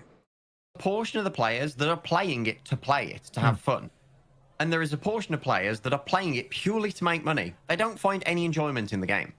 But they are feeding in to the players that want to play it for enjoyment and don't mind dropping a few dollars every day or month. I'm literally, as they're saying this, I'm just thinking streamers that keep playing the same game that they don't actually like because it's the one their audience follows them for and it's the one that pays their bills, and they're scared to go play a different game, but they don't actually really like the game, so they're just playing the game purely for money basically at that point.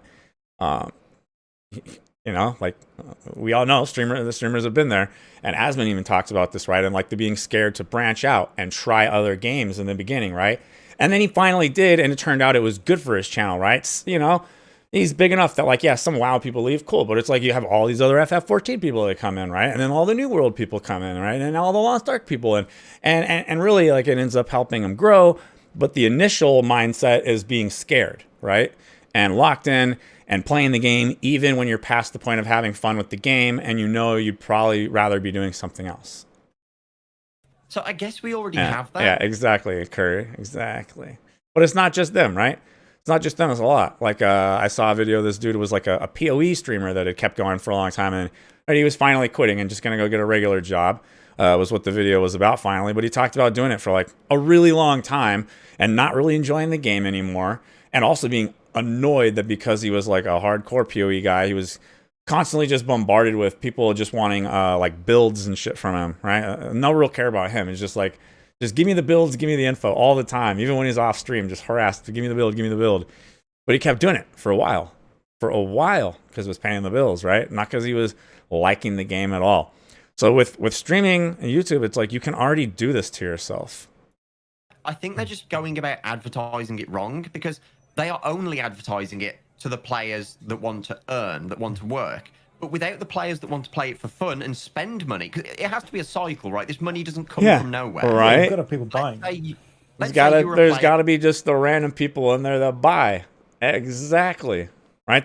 Which is like in most games, if you take it out of this idea of pay like or play to earn for real money, even in any regular game, right? It's like there are people that do all the hardcore grinding, harvesting, and gathering all of the resource materials, right? And then they sell that shit on the market, and other people that are lazy and just want to be able to grab the materials and make the item real quick, right? They buy it from them or whatever, right? Even talking actual rare items, right? Like, again, back in the days of EverQuest, there were like most items weren't no trade, right? And the economy was like a very free open trade thing. So you could potentially like camp, some rare spawn for like, some crazy ass item and not be for your class, and you just sell that shit. That wants to play this new game for fun, and I'm a player that wants to play it for money. We both have to exist for each of us to benefit from it, right? That's what it's going to be. But they're advertising it solely to the people that will make money, but they can't make money unless someone is spending it. I played Madden for a while, and there is the MUT streamers and YouTube channels, and they honestly seem like they love football, but really hate Madden. But it is easy content for them, and they have an audience. Yeah, exactly, man. Exactly. Well, I don't know. That could just be... You never know. Some people just... It's weird. Like, that's the way some people play video games, though, too, right? It's like they care so much they get mad in any kind of competitive game. So it's like you can't tell. It's like, dude doesn't really look like he's having fun at all. And if they're there to make money, they're not going to be the ones spending it. I watched a video on, I think most people have watched it, it's got so many views, the process behind Roblox creation. I get messages every single day asking me to play either Minecraft MMORPGs or Roblox MMORPGs. And the reason I avoid them both is the moment I put that content up on the channel, not only will my advertising demographics switch heavily, I will never ever stop being bombarded with messages of, oh, I see you play Roblox games, play my game. I see you play Minecraft mods, play my Minecraft mod. I'm scared to open that floodgate. Roblox... That's honestly just kind of funny. And Minecraft content creation, making stuff in the game, seems to follow a very similar predatory style as the gaming industry in general. It's full of passionate people, and their passion is taken advantage of. Yes. There was a big scandal around this with Roblox. You've probably seen the video where they were actually asked to take the video down because they'd exposed this whole ring of just milking developers for money that was going to random people that just... Oh, yo, Curry, you're here and watching on YouTube. Do you have a YouTube Premium or no? I'm curious because I was wanting someone to say, yo, what's up, Tony? Yeah, they sure are, dude. It's funny. It's funny. It's such intense dislike for like a person, which... I don't know. That's funny. Anyway, I was wanting for YouTube people to let me know if there was if any of the ads like today are intrusive, I have monetization on, but it's set to only be like banners like, across the bottom and stuff. Hopefully it should be no videos that actually interrupt the stream. That's the goal. So like if anything interrupts and is intrusive, let me know so that I know if what I tried is shitty. Don't work. You know, they just lounge around the house and direct people. And then when they've got one big mod under their belt, well, they... Oh, you guys are here too now. This is from earlier, not related to the video. But I've been trying to think of changing the channel name because I just think it's not a... I've been doing a lot of research, right, on marketing stuff, and I don't think the name I chose is ideal, right? It's just like none of it really relates to what I do. And then like the number, I don't know. But I've been thinking about it. I don't know. I don't know if anyone's got ideas. I'm terrible. I have all these ideas, and every time I write something down, I'm just like, oh, that's terrible. That appeals to me only. I'm also kind of worried about doing it though. And like the people that do like the channel, like missing the change. But I don't know. I wouldn't change the avatar picture or anything. It's just the name. When I was studying it, watching the Devin Nash videos and some other stuff on names marketing, it's like numbers not really recommended. For like the channel, right? So instead of it being like A3Fit Gaming, just a different name for multiple reasons. All right, it's like 5 syllables, which they recommend like 2 to 3, keep it short. And then having a number in it is like, it's supposedly not ideal because it's, people wouldn't like, when they're telling people about it, they can be unsure if it's like a 3 or spell out 3, and then it's also, none of it is like relatable, right? Like A3Fit, it means something to me, but to every other person in the world, it's like, it's unrelatable. So that's what I'm thinking about. I don't know. I literally considered just making it my gamer name again too, because like I'm terrible at name things, and even that name is literally from like a random name generator. But it is only 2 syllables, and it's just a word instead of like having numbers or fit in it, which kind of like, I don't know if a lot of gamers don't like fitness, so I feel like it could potentially be off-putting maybe to a lot of people. And when I was making the name, I just kind of made a spin-off name of my other account, which like was a fitness account, right? So, I don't know. I've just been feeling like if I'm going to change it to, it's like early, and while my channel's kind of been a little bit down, it is like probably the ideal time to change it rather than like confusing everyone while views are at their peak, you know? It seems like it's a thing I'm thinking about, but I also like, I'm so bad at it that most of the names I think of end up being bad. I'm a bit of a hermit, so I thought about something including that in there, but then I was like, but right, for appeal to most people, hermit and the antisocialness of that and the, you know, the recluseness of that, it's potentially off-putting. I don't know. Yeah, I appreciate it, Tony. It's just the name, right? I might even end up just making it A3Fit, so it's just shorter and it doesn't have like 5 syllables and 2 words. And then it stays like, it stays close to what it was. But I really kind of just feel like getting fitness out of it and not having a number in it is probably ideal. But maybe not. Who knows? I don't know. Like, is A3Fit any worse than if I were to make it just Velron, which is like my gamer name? I was thinking about some other channels, right? Like Aatrock, that's just a one-word random-ass name, and Ludwig and like XQC, a bunch of this shit. They don't mean anything. So I don't know if like, right, it's bad. But the number and the fit in the name is like what I'm like, I don't know. It makes me think maybe I should do something else name-wise. These are, I guess, along the lines of kind of what they're talking about here, right? You can see insight into the just dumb mental shit you're thinking about, that it's like this extra added like stress that it'd be better if I could just like, whatever. But right, it's like you care a lot about trying to grow your stuff, and you start analyzing like every little thing that could possibly be holding it back. And something as simple as a name change is not related to having to make content that I don't enjoy making, right? It's just a name that's more relatable is kind of what I'm thinking. Bro. Well, I can't wait to see what's going to be next. Something about how ridiculous this overthinking is right now. They can just get another and another, and they don't do anything. They just underpay. Yeah, I just realized title and pay to win topic. Yeah. Oh, dude, the first hour of this stream was fire on the pay to win topic. So Asmongold did a 20-minute like one of his little treehouse talks, and then I watched that, and my take on it is like over an hour long is what it ended up taking through to get through on the stream. I'll probably edit it down after this stream is over. That'll be the one that I'll work on first, because it'll be I think the good one.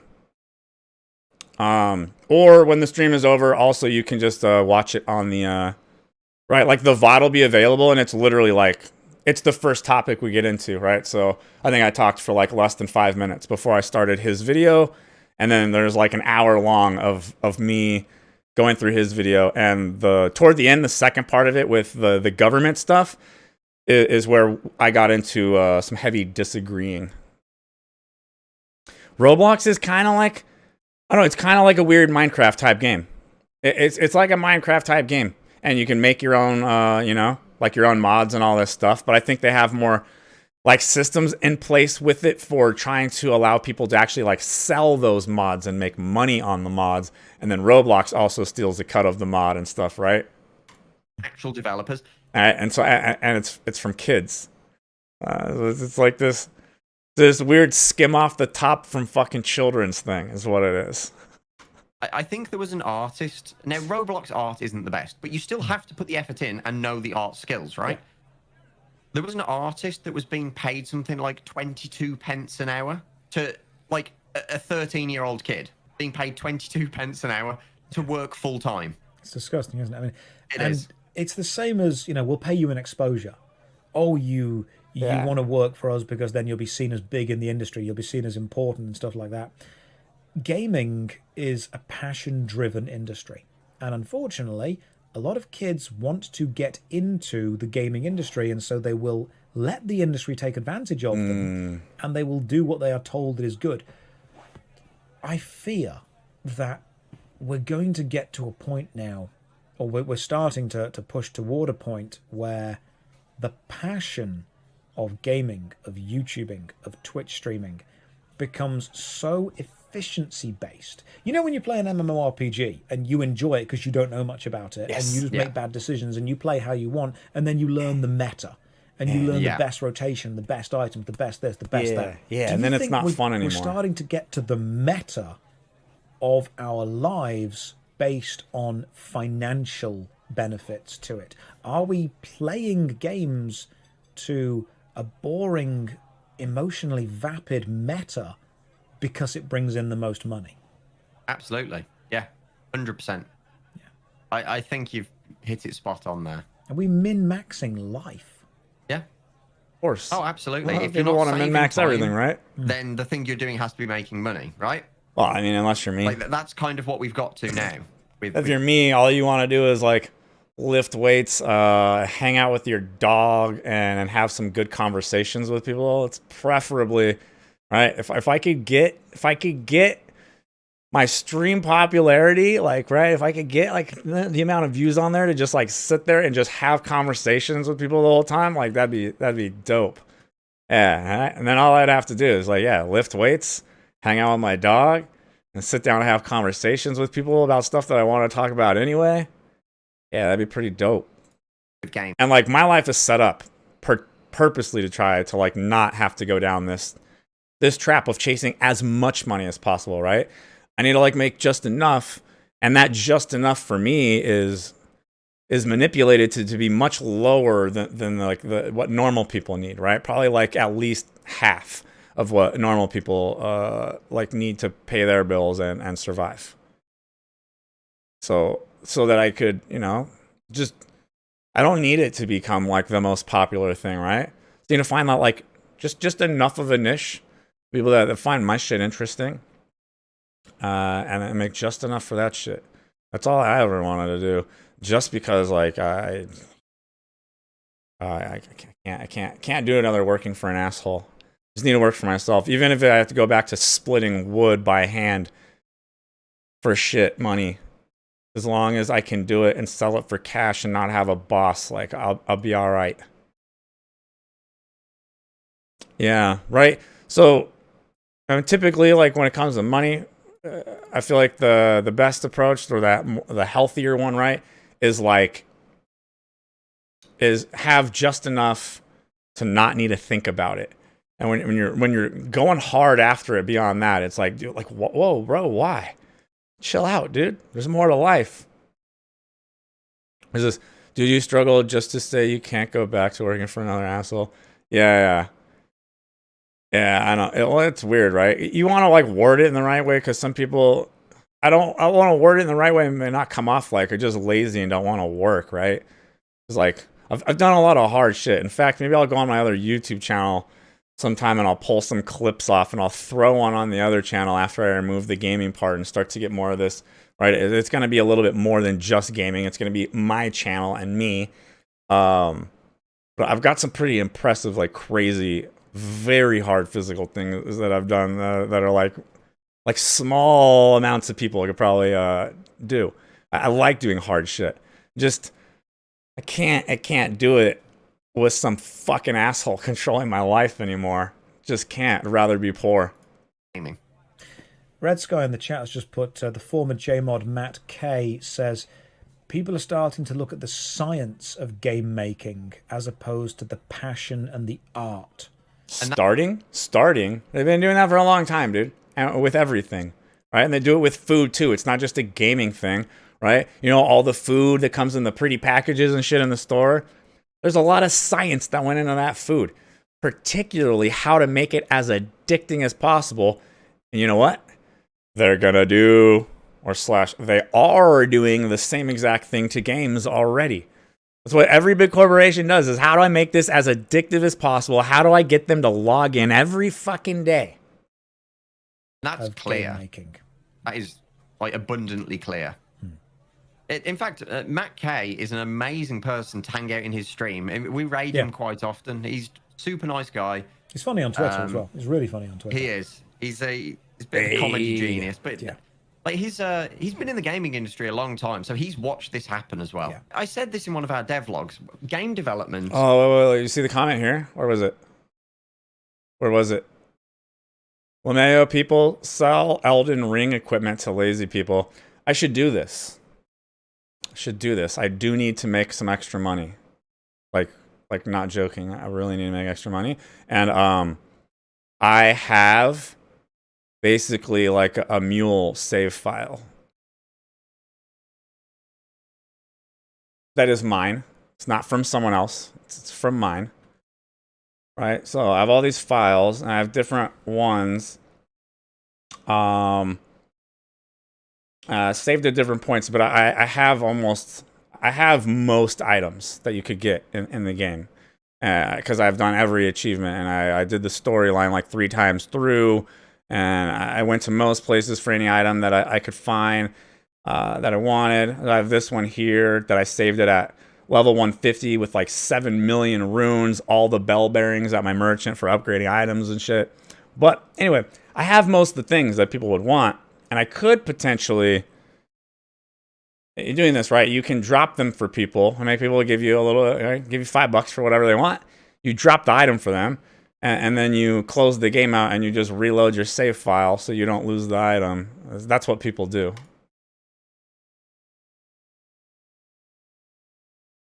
Like games being built backwards, right? RuneScape, another good example. They made a game that was fun, passionate, between 3 brothers. They just wanted to make something that they wanted to play. And guess what? Other people wanted to play it because it was something that was fun. That's kind of the story of EverQuest. It wasn't just 3 friends, but it is a very small studio.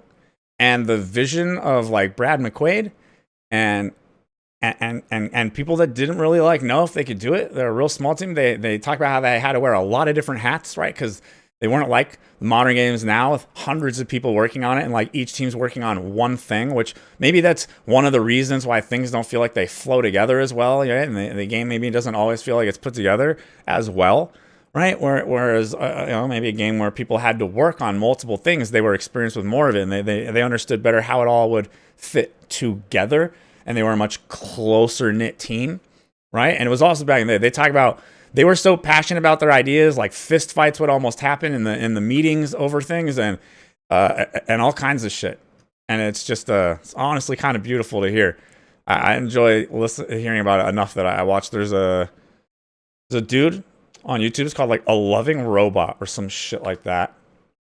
And he's like a ex. He worked on WoW, but later, like after the peak of like the classic era, right? He was on after that in kind of the Luckland area. But he gets devs like to come on the podcast and just talk to them about like the old days and developing the game and the stories behind actually developing it. And it's so cool because it was literally a passion project of people who loved MUDs, which were the online multi-user dungeons that were all text-based. And they wanted to see if they could create a MUD with graphics. Right? Like that was their goal. And they did it. And the whole thing is you can feel it. It was a passion project because they loved it. They played the game themselves. They were just wanted to make D&D with graphics.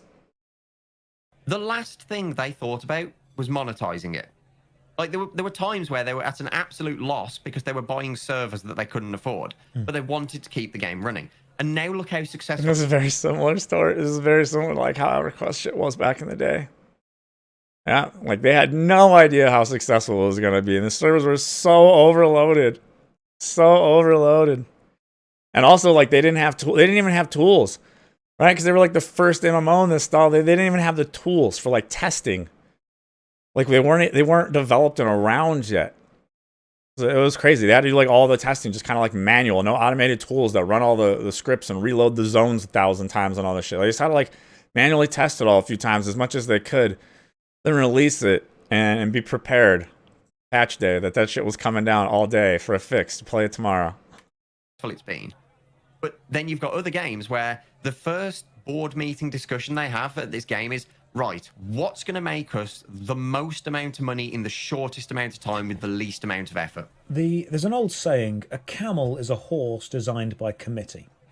And what this tends to mean is if you have a large amount of people discussing on the best way to move forward with a project, all of them will put a small amount of things in, and eventually all of their ideas will be taken because they're all good individually, and then something will be created. I think when you have a committee or a board members team making something, it ends up feeling very corporate. Very corporate and very fake and very soulless. And you can see that you can feel the difference. The last MMORPG that I can imagine was made. Is this what happened to WoW? Over time? There's a lot of stories, right? About like, well, I mean, not just stories, right? But over time, like a lot of the original devs have left.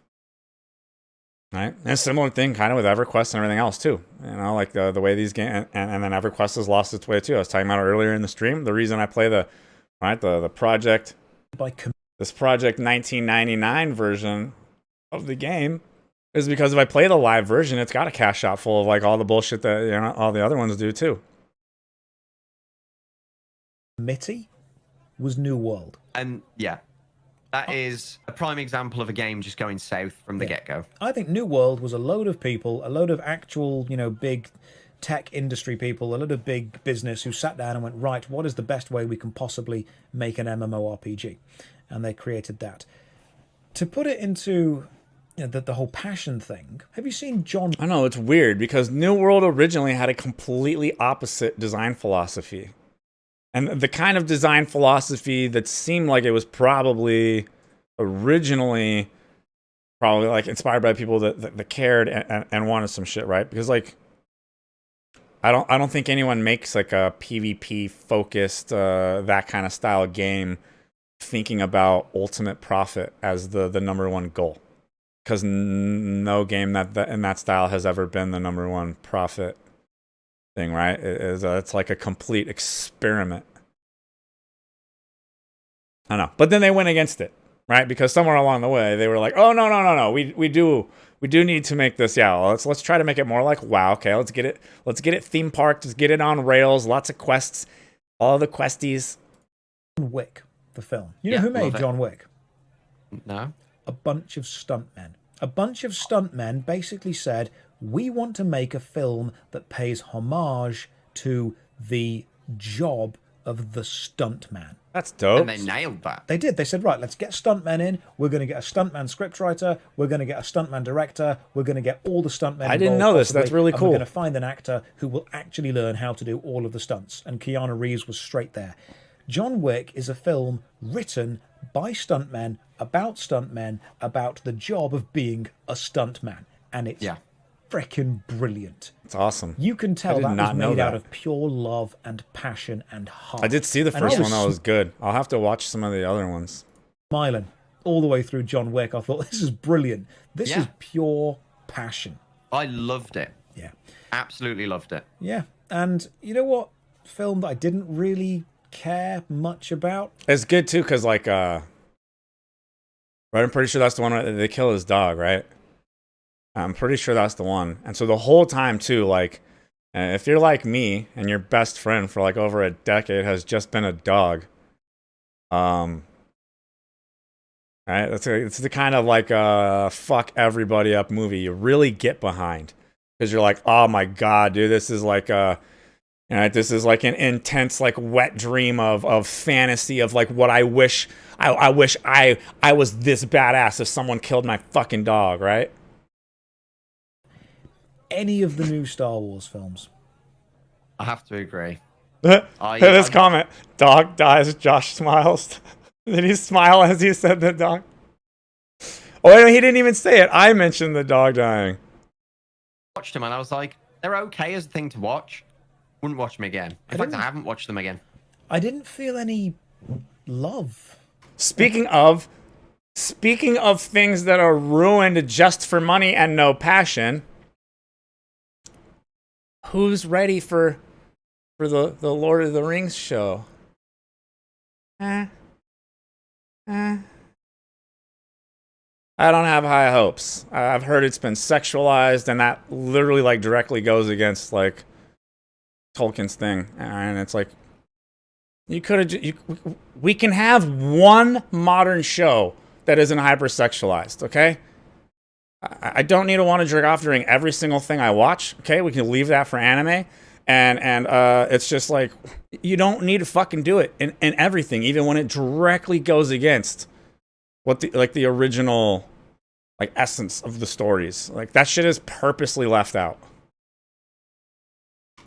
Any passion. I felt that it was very science and not very art, which was a shame.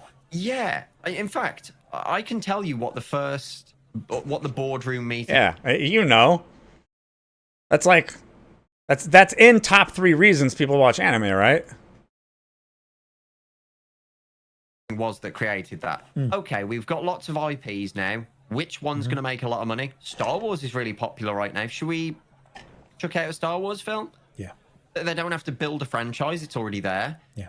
Let's just, like it's an exit strategy. Well, where are they going to go next? You guys, you can't forget rehashing. You can't forget rehashing all of our childhoods and just remaking, right? All of the movies and video games from basically my childhood is what's popular right now. Almost like, let's milk it while it's going. Here's an example, and we will get onto the Twitter thing in a second because it's a big thing. But here's an example that I actually use whenever I'm teaching people about film or art or emotion in general. Have you seen the first Pirates of the Caribbean film? I have, yes. Have you seen the third Pirates of the Caribbean film? Unfortunately, yes. Okay, so third Pirates film, massive battle by a huge... Was this the...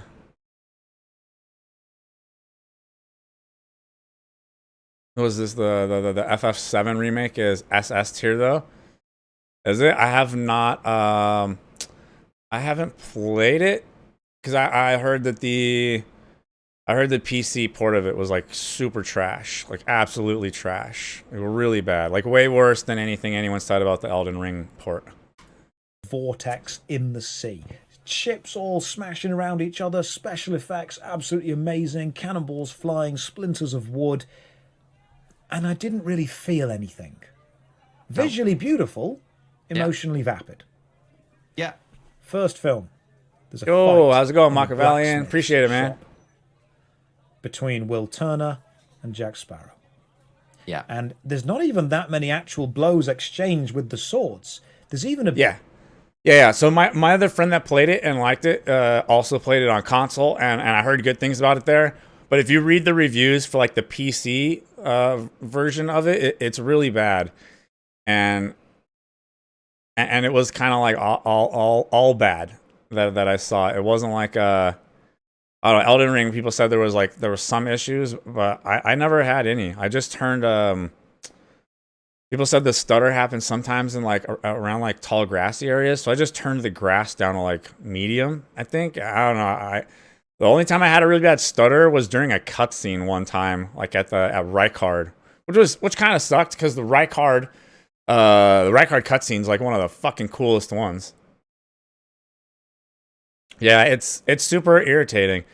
It's as a PC person, it's hard not to, right? You almost get a little salty at the console thing, and consoles being so popular, right? All my friends are consoles and shit. Like, why can't all you fuckers just have a PC, and then PC would get just PC? So they'll make the PC port good, and then how about we port from PC to consoles, and you let them have the shitty version? The bit where they step. And he goes... Like round the pole. Yeah, he says, if I step here, and the other one goes, I step here. And he goes, good, I see you know what you're doing. That was two characters interacting, and we got to know them, and we got to get involved with them. And that scene to me, that fight scene to me, is art. Yeah. Because it's not about... One of the best fight scenes with the least amount of fighting in it. It was really good. Yeah, absolutely fantastic. In fact, if I watched a scene on YouTube yesterday, if you want to see what an absolutely brutal fight scene looks like, there's a film called, I think it's called Nobody. Okay. There's a fight on a bus. I don't know if anyone in the chat here has... I'm gonna write it down. It rings a bell. I'll look it up later. Oh my god, that fight on a Oh wait, bus. I saw it. That is how you do a fight scene. Dude, that is... in... have you guys seen the movie he's talking about? It's actually like S tier fight scene for real.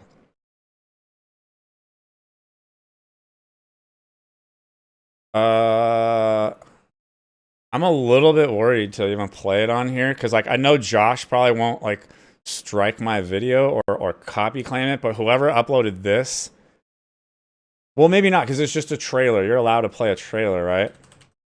Wait, but it's not. It's like a short clip from this bus. Yeah, this will for sure get this whole scene. I guarantee it'll get me copy. But if you haven't seen it, highly, highly recommend. In fact, there.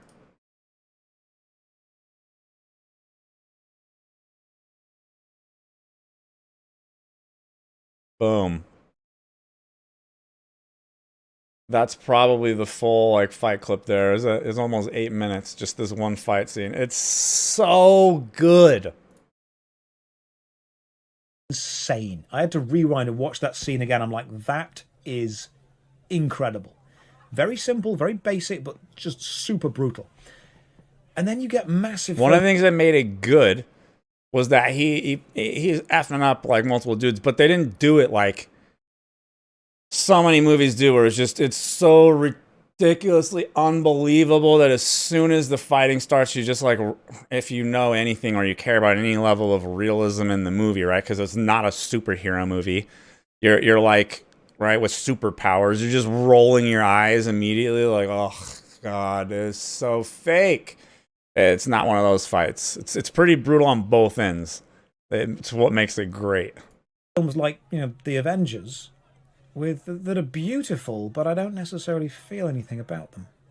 Yeah, in fact, I had this kind of revelation the other day when I was watching Halo Infinite, not Halo Infinite, the Halo TV series. Now, a lot of people are criticizing the CGI or criticizing that X doesn't look like Y or Z was different in the books. But one thing I've got to give them props for is the character building and the interaction between characters. They've nailed. Okay. And the fact that I hadn't thought about it just shows how good it is, because it doesn't feel weird, it doesn't feel off. Yeah, they've taken some artistic liberties with the interactions, because it's a different medium, right? It's not a game, it's a film. So that really does make or break something like that. And you can tell that they went into this with the passion of making something that's going to be... What about 300? Oh, I forgot about this. Some of the fight scenes are pretty good, But I feel like one of the things that makes that movie not like hold up through time is just kind of how over the top cheesy they just did like the basis of some of the dudes, right? Just a lot of that shit. Like, let's make them mostly freaking naked, and I'm like, we're literally like in a body paint on like as much abs and unrealistic shadowing as possible stuff. It just makes the whole thing like a little bit. It's like a little bit cringe. But the fight scenes are great. Enjoyable to watch, a fun story to follow, and they've nailed both of that. Like, So- they really have. To bring this all back to the idea of MMORPGs feeling more like science than art, Deadpool. You've seen the film Deadpool. You haven't seen Deadpool? Okay, brilliant I film. did, but I was very drunk around a friend's house. They basically gave the dude... In fact, no, it wasn't Deadpool. It was... I'm thinking of Joker. Oh, You've seen Joker? Right. yes. They gave Joker... Seen them both. less and less and less and less and less budget. They basically wanted to make the film fail. They didn't think that a Batman extended universe would work. So every time they asked for more money for the Joker film, they just said no. And they got less and less and less and less and less. And eventually they sat down, the directors and the actors, and they said, look, we don't have enough money to make this a spectacle.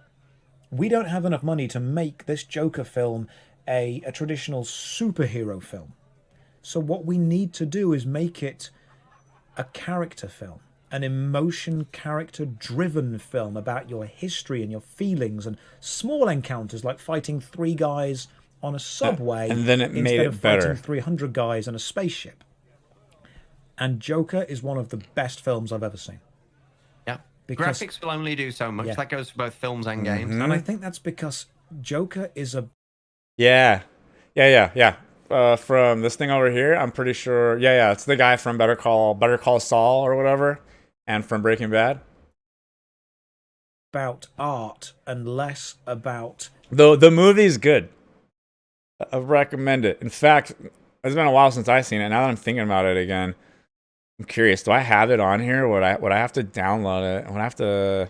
I mean, stream it like a good boy. Is that what I would have to do? I think so. I had to clear out so many videos that I had because thanks to content creating, but not making a lot of money off the channel yet. Usually, let's just say I was maxing out hard drives and I was starting to stress out because I was like, I can't buy another hard drive. So I went through and cleared out like most of like every video and show that I had saved on my spectacle. Yeah. Which MMORPG games now are putting art ahead of spectacle? Terra was a spectacle game, and it failed. I don't know. Aeon is a spectacle game. They're just big, flashy. Maybe bright Guild and Wars 2, brilliant. but it's like I haven't Which played. games? I haven't played it in a long time to know about the more recent stuff. But I would say for sure, like in the early parts of that game, the original Guild Wars. Oh, that was so good. EverQuest 1, obviously, but that's not still right. That was like the original, the first one, and the live version of the game. Like I was saying earlier, it doesn't follow suit. If you want to experience that, you have to play the Project 1999 emulator. And I really can't think of a modern one that's out right now, right? There's the potential for Ashes of Creation and the potential for Pantheon Rise of the Fallen. But again, like I said earlier, the Pantheon one, I really don't know because I know the guy who he was the EverQuest guy and then was doing Pantheon and then he died. So they're like, right, they're literally like their visionary leader is dead, and the people that are left, like, no, they could completely not follow that vision. MMOs put art first. The original Guild Wars was so fun. It was so fun, and one of the things that made it so good was all like the build diversity and more intricate stuff there. And again, I kind of feel like there's more of it there than there is in a lot of MMOs, including more than there is in Guild Wars 2. Guild Wars 1 had more, more interesting build variation, diversity, and more than most games do. New World. A game had amazing class system for diversity and fun was Arcade, but it, turned into a trash pay-to-win game. But the class system was so cool. You literally mixed and matched 3 different classes, right, to smash them together and create your own combination between the classes. Right? So you had all these different classes, and then it creates so many different variations you could make because you had to combine 3 of them together, right? So mine was the Shadow Knight, and the Shadow Knight, I didn't even know that's what it was going to be called when I made it. It turned out it was like, it was what was it? It was the Shield, Defiler, and something else. Maybe it was like the Ambush line or something like that. I forget. No, I'd say that New World was more of a spectacle thingy because it was just, hey, let's make it as big as we possibly can. New World Played Ninja / Mesmer. Was it called Ninja? I think it was called isn't it called Assassin? Not Ninja? Pretty sure. But the Mesmer is like their super unique class. Pretty cool. The Engineer was my main. Another one of their more unique classes that you don't really see a class that's like super like it in many games. isn't emotionally connected to me. I'm pretty sure it's Assassin. No, I think. That's... Wait, want to look? Oh, wait. From the original Guild Wars. I actually don't remember. Not Guild Wars 2, right?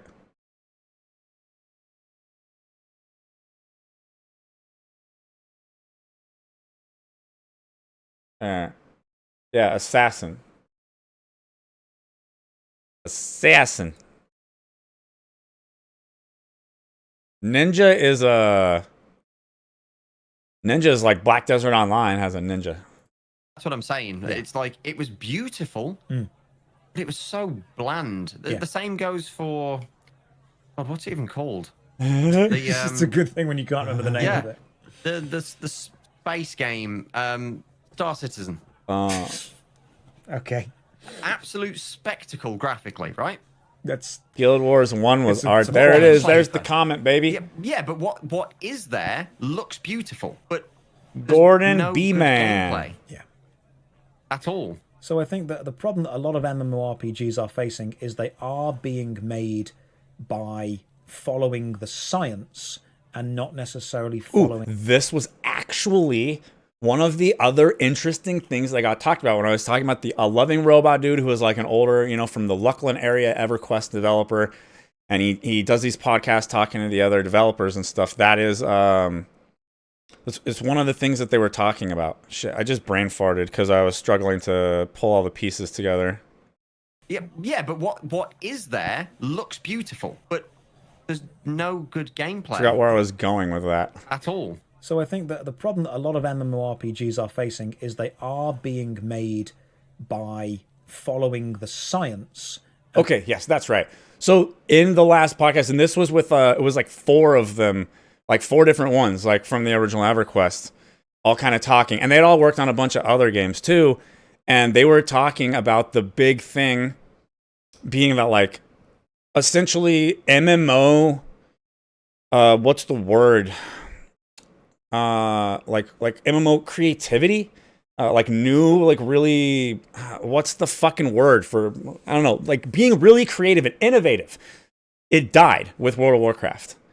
Not because World of Warcraft did anything bad, but because World of Warcraft became so successful and reached, like, for online subscription games, you got to understand, you're talking the numbers before, and they were crazy and unexpected. You're talking in the, like, 700,000, maybe hitting up to like maybe 1 million. And then all of a sudden you have millions and millions and millions and millions.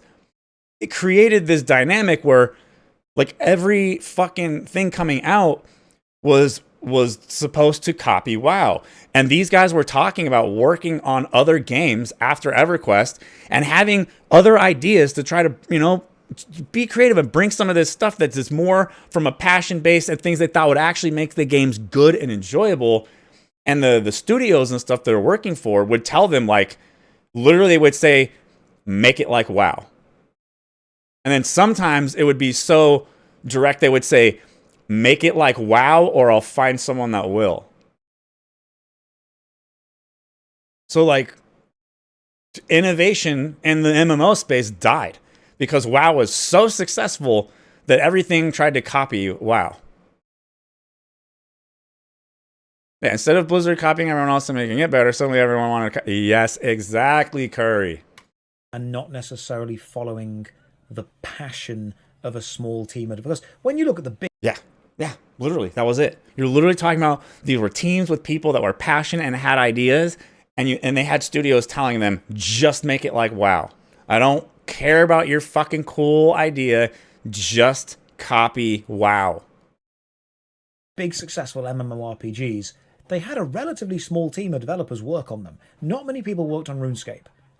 Also true. And they also literally talked about this exact thing in the podcast thing with the 4 developers that I was watching yesterday. And they talked about these teams now having like hundreds of people and some even thousands.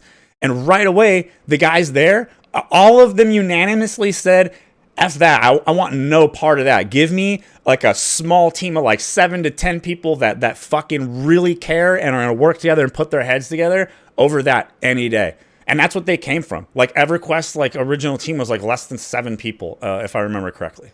Like very small teams of passionate people that cared is how you get good games that like just stand on their own 2 feet without, right? All the, games keep you logging in these days, not because the game's that fun, right? It's like you got to log in to get your fucking reward because you can't log in without a reward, right? You need a reward every day you log in because just logging in to play is not really fucking worth it. I don't like it. It was very refreshing when I played Elden Ring, and there was none of that. I was just like, oh, I'm literally just loving exploring this world. This is great.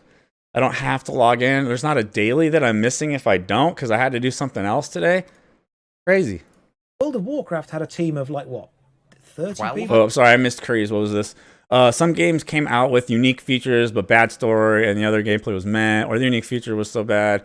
Yeah, I mean, just in general, right? It's like, you're trying to copy, but you're trying to copy like this team that's up here. They have the more funding and the budget and their thing, right? They've got it. It's smooth. It plays well. Like, right? You're not gonna compete by copying. You've got to come up with, right? Because in order to copy and do as well, you need to be able to be as good. Probably need to be able to be even better, right? Whereas like if you come up with your own thing that's good, then maybe it can stand on its own, right? But like, copying, I don't think is going to work as well unless you're better than the thing you try to copy, or you have to minimum be just as good. And usually they always played clunk-like, right? They might look like it or have the similar features, but it's like they would play clunky, you know, in comparison, or literally you're just like, this looks so similar, feels play so similar. It's like the same game, but less people in it, and it's basically like a knockoff copy. Why would I play this, right? I think it wasn't big, was it at all? It wasn't big at all. It wasn't, hundreds or thousands of people. No. Elder Scrolls Online was probably the team with the biggest amount of people at the start, but I don't think they ever expected to be this big. I mean, Guild Wars 1 wasn't hundreds of people. It was a dedicated team. And now when you get an MMORPG team together, you've instantly got to get the same for me, Curry, except going all the way back to EverQuest, and then I played WoW also, and I played most of the ones you can think of, right, and including the Arcade and Guild Wars 1 and 2 and WoW and Black Desert Online, and you could just keep going on. Well, Warhammer, like I played so many I forget them, right? I had played the Warhammer Online one too, and I played Dark Age of Camelot, and I played most MMOs you could name probably that are. Well, maybe not true. There's a lot of little tiny ones. Tried Lord of the Rings Online too. I don't think I played that one that long, but I played Warhammer Online a lot. Star Wars I didn't really do because I'm just not as much of a sci-fi Star Wars guy as I am a fantasy geek, right? I like my dragons. I like my dragons and woody outdoor areas versus sci-fi stuff and buildings and laser guns and shit. Hundreds of people, millions of funding, and you're focusing on what the science tells you to do, not what passion tells you to do. As much as I might think Mortal Online 1 and 2 made some mistakes, I can respect the fact that the developers of it went, this is what we're making. This is the game. Okay, cool. You're not aiming at me, but I respect the fact you're making it. Yeah. And in fact, big agree. There's further proof to back this up. Look at what's happened to RuneScape and WoW. The players got so sick of the kind of, you know, min-maxing of how much money can we get out with little effort put in, that they've gone back to the game that was beautiful in both graphics and story. Yeah, classic. They've got classic WoW, old school RuneScape, and they both look like shit. There's no... And again, I talk about EverQuest a lot on this one. But the reason is, like, again, there's another thing here. Same thing with the Project 1999 version of EverQuest that's on my computer and that I play. And when I log in and I can see the server list, it usually has, like, more people than are playing on the other servers, too. Because the people that are playing this game, like, they are looking for that, right? And a lot of that is lost in the live version of the game that has the cash shop and all the other bullshit. Denying that. They look awful. Yeah. But... And they tried to redo the graphics and everything else too, and a lot of people don't think that it doesn't necessarily look enough better, and then you just kind of lose that like nostalgia. It's like it wasn't long enough, right? They didn't need it yet, right? It's like maybe 10 more years from when they did it, and then they could have done a graphic overhaul that really looked good. But instead, you know, a lot of people are just like don't like the updated graphics that they tried to do. They are incredibly fun. What's up, boys? Back to the other video. All right. Well, they just ended. Oh, it's because it was on the Just Says channel, but that just straight ended. Like, click over. We're done. All right. Well, that one was kind of long too, not nearly as long. And most of the, well, I guess that's not true as far as talking and whatnot. But a lot of the conversation was just like bouncing around two different things, engaging with chat. Whereas the first video is only 20-minute video, and then it's like well over an hour for the bit there. All right, well, that was cool. Those were good. I knew they were going to be good. This one, I say, I was especially the one I was hyped for. You know, when I shut the stream down, the podcasts are always on the channel still. They're just hidden because it messes with your algorithm if you don't, like, unlist. So you have to go to the playlists tab and find the, like, previous live stream playlist in order to be able to really see that. Let's see, we go... I forgot I gotta turn this back on. We got this off. Let me move all my stuff back around so I don't forget it. Oh yeah, was this WoW Cash Shop was okay if it's skins, but once it was boost and WoW tokens and faction change, etc., it ruined the game. Yeah, I can see that perspective. I personally, on the WoW Cash Shop, I think it should have only been things like the name change, server or transfer type shit like that. I don't even like skins in a game with a sub. That skin is supposed to be developed as content in the game that I can earn if I'm paying a sub, in my opinion. And it should only be those extenuating things like, yeah, I want to change my name. I want to change my server. Shit like that. And then faction change, probably also a bad idea in only a 2-faction game, because obviously 2-faction games always have the same problem, is that one ends up stacked because no one wants to be on the worst of 2.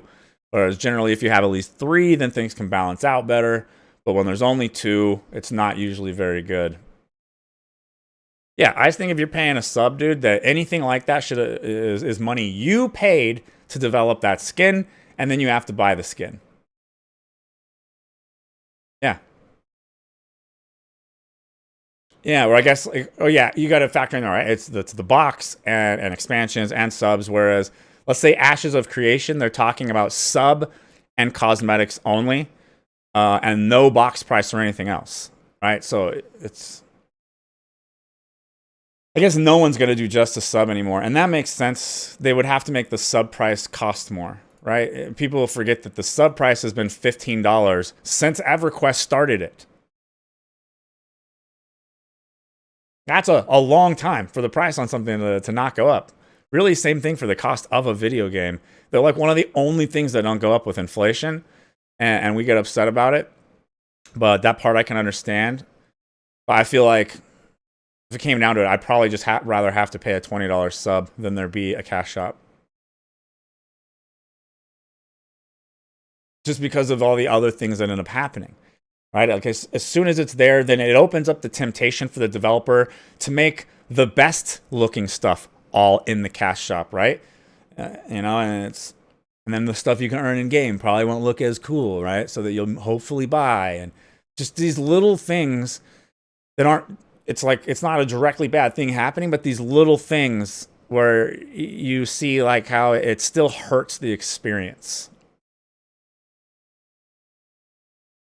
At least in my opinion, right? But I'm also like, I'm from the era where there was none of it, and I'm not wealthy. So I'm doubly like, I don't like it, right? I'm not from the newer generation that's used to it, and I'm not an older dude who now makes a lot of money and is like, I don't mind swiping, right? I'm from this generation, and I don't like swiping.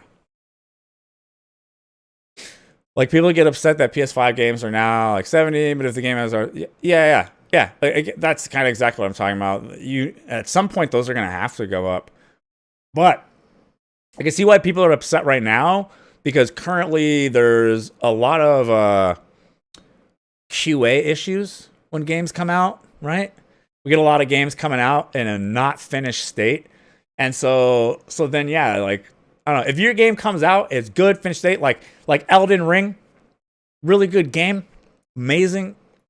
They had to do like, I guess, I don't know. I didn't have the performance issues on PC people talked about, so I don't know. But for me, it was an amazing experience, and they easily could have charged more for that game, especially because there's no microtransaction shop in it either. You want to talk fucking value, and a game that really is a throwback to just old school game design. Because I swear, when I fucking booted up EverQuest Project 1999 again and I started doing shit, I right away again had those same feelings. Similar to when I watched Elden Ring content before I played it, I was like, you know what? I had to pick this up because it gives me old EverQuest vibes and that no hand-holding shit, right? When you load into EverQuest, there is no quest thing telling. There are quests, but there's no, just like in Elden Ring, there's no quest markers or anything. There's a note in your bag, and you could read it, and it'll kind of tell you where to go find your guild master. As a necromancer, that is usually somewhere like underneath the city somewhere because they're evil and hated. And then you have to literally go find it with no map markers. There's actually not a map in EverQuest at all. There's not a mini map or a map. You have to actually just fucking learn. It is very real and immersive in that way. And obviously, like anyone who is used to all the new shit and likes convenience, they're like, that sounds so terrible. But what it creates for the gameplay experience, yeah, there is no map. There's no map, no mini map.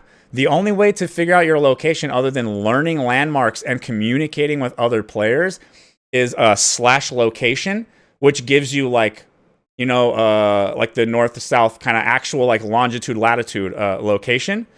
And you can kind of use that to figure out where certain landmarks are if you're looking for a particular place and you know the /location of that place. And there's a skill called sense heading, but the skill starts at 0, which means that for the first long bit of playing the game, when you try to do sense heading, it tells you you have no idea what direction you're facing. Yeah. It's serious like that. But it's part of what makes the fucking game great. You're so immersed. There's no bullshit. It's actually like you're in the world figuring it out instead of like, oh, let me just, the big yellow arrow is pointing this way. It feels a lot more real and immersive because of that type of shit. And now it's hard for me to want to play a game that does it at all. Because I experienced it again in Elden Ring in a new modern game and it felt amazing again. And I know there's been videos from people that don't like it, but I think it makes the world feel so much more real. Nothing makes a world feel not real, like big giant yellow exclamation marks floating above everything's fucking head and shit, man. It's just, that's not a real world. I'm very obviously in a fucking video game right now. Whereas if you do things right, you can get so lost in games you forget that you're in a video game.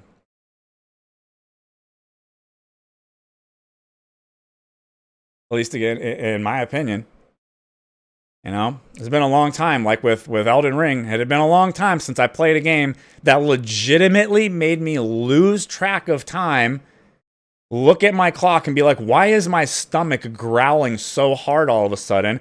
Look and be like, oh, it's because like 3 hours ago I should have eaten, but I didn't even realize what time it was at all. yes, it is hard to go back because you get used to the convenience. You do, for sure, for sure. But I don't know. It's for me, it's not been so bad. But it's like I say, I technically though I took a break from Lost Ark. I played Elden Ring in between, and then I went on to EverQuest again. So I kind of went from similar styles. Whereas like I didn't go straight from Lost Ark back to EverQuest.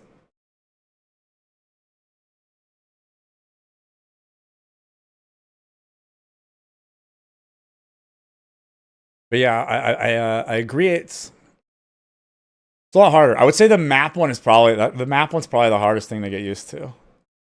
But I'm already kind of over it now. But when you first go in and like I'm not kidding, you go in and if you're on a necro, if you're on a normal class, there's a decent chance you'll start right in front of your guild master, right, for your class or whatever to turn your node into and get your first like starting thing that they give you. But when you're a necromancer, you just get a note and you read the note and it's like, oh, somewhere under in the caves of blah blah blah and yada yada, and report to me at once. And you're just like, and there's got some other shit in there about like the lore of your class or whatever maybe, and then you just got to go find them. And then you quickly remember like, oh, there's not a map. Oh fuck, and there's not a mini map either. I just gotta find this dude based on description. But then immediately it's immersive because you're like, okay, the note says this and this and this. Well, what am I looking for, like, to get, here?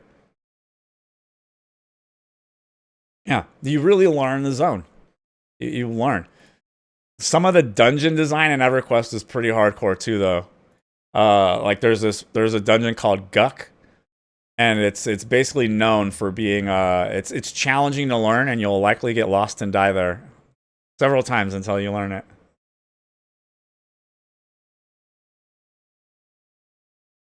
Yeah.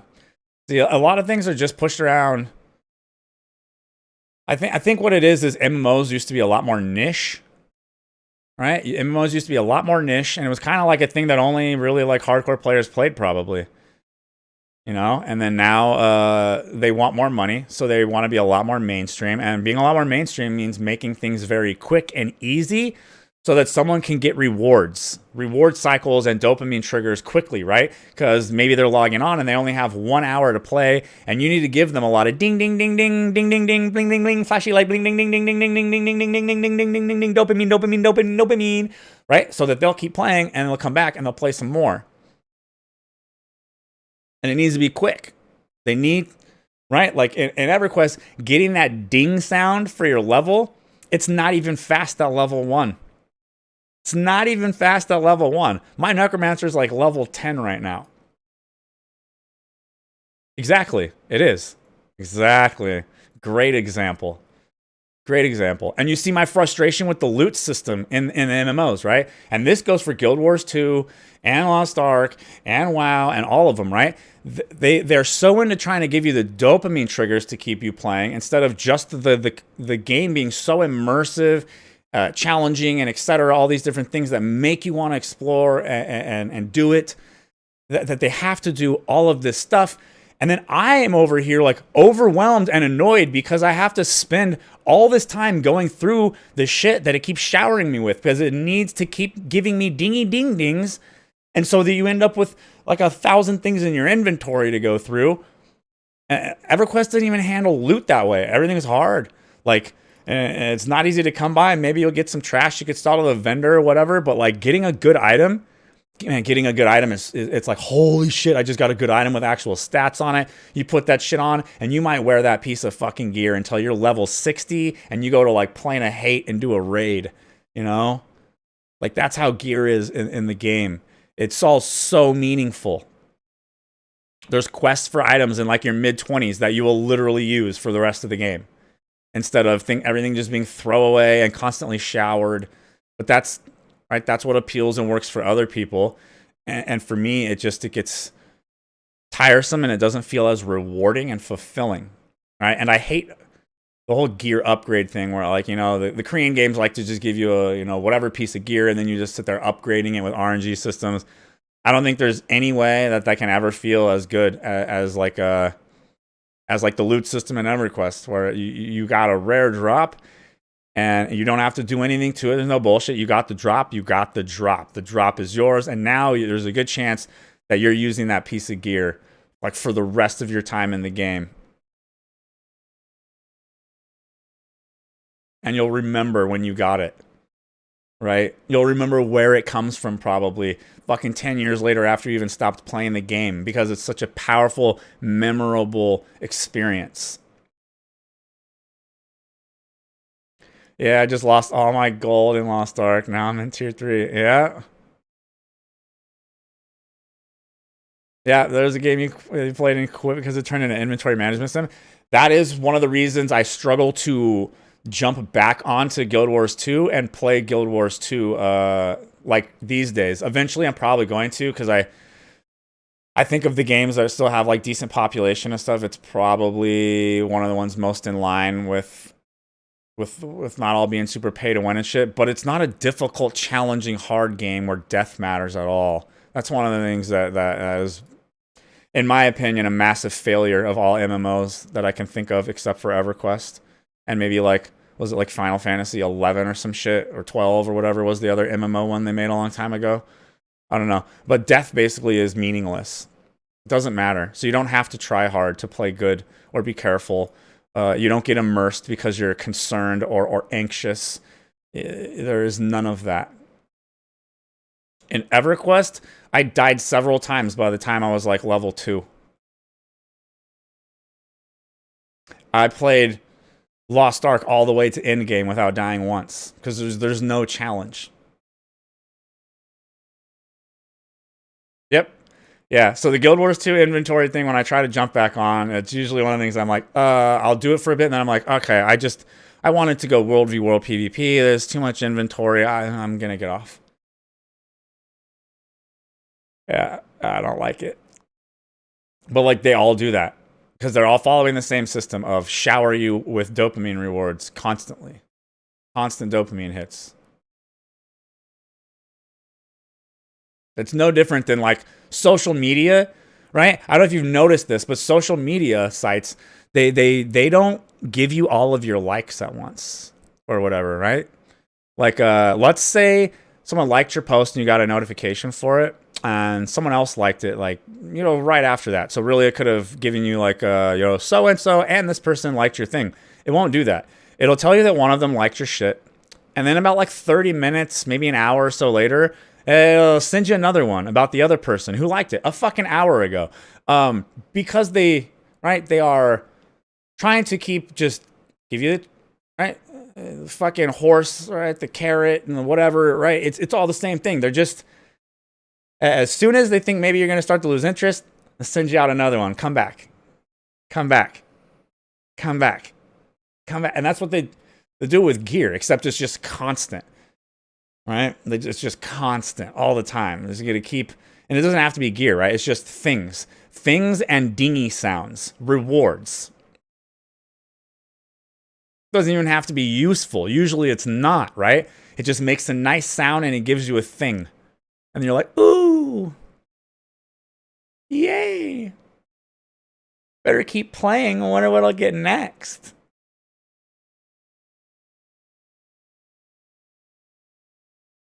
All right. I am hungry. It's been a good talk, and I've got a lot of editing to work on. Editing these is a pain in the ass because like I said, if I download these files, it downloads them in 30 frames per second and lower image quality. So usually after I end the stream, then I have to OBS record. Yeah, I heard about that also from Asmongold or someone. Where was it? Was it? Oh yeah, it was in that video. He mentioned it. Let me see. Let's check that out real quick. Let's pull this up real quick before I shut it down, because I am curious.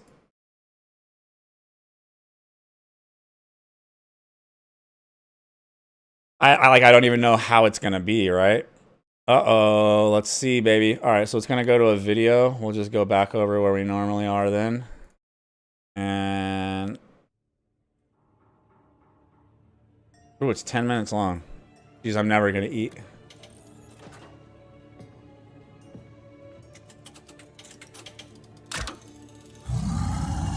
Uh-oh.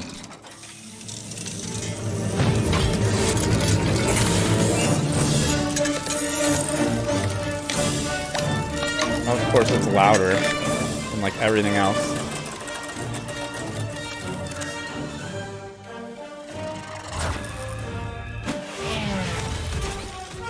Okay.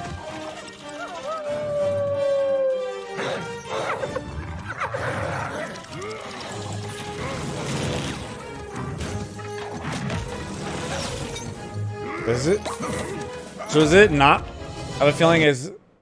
So far, I'm kind of already getting the feeling that it's probably not just like a little port over with a crossplay. I have a feeling that it's maybe like a separate mobile game.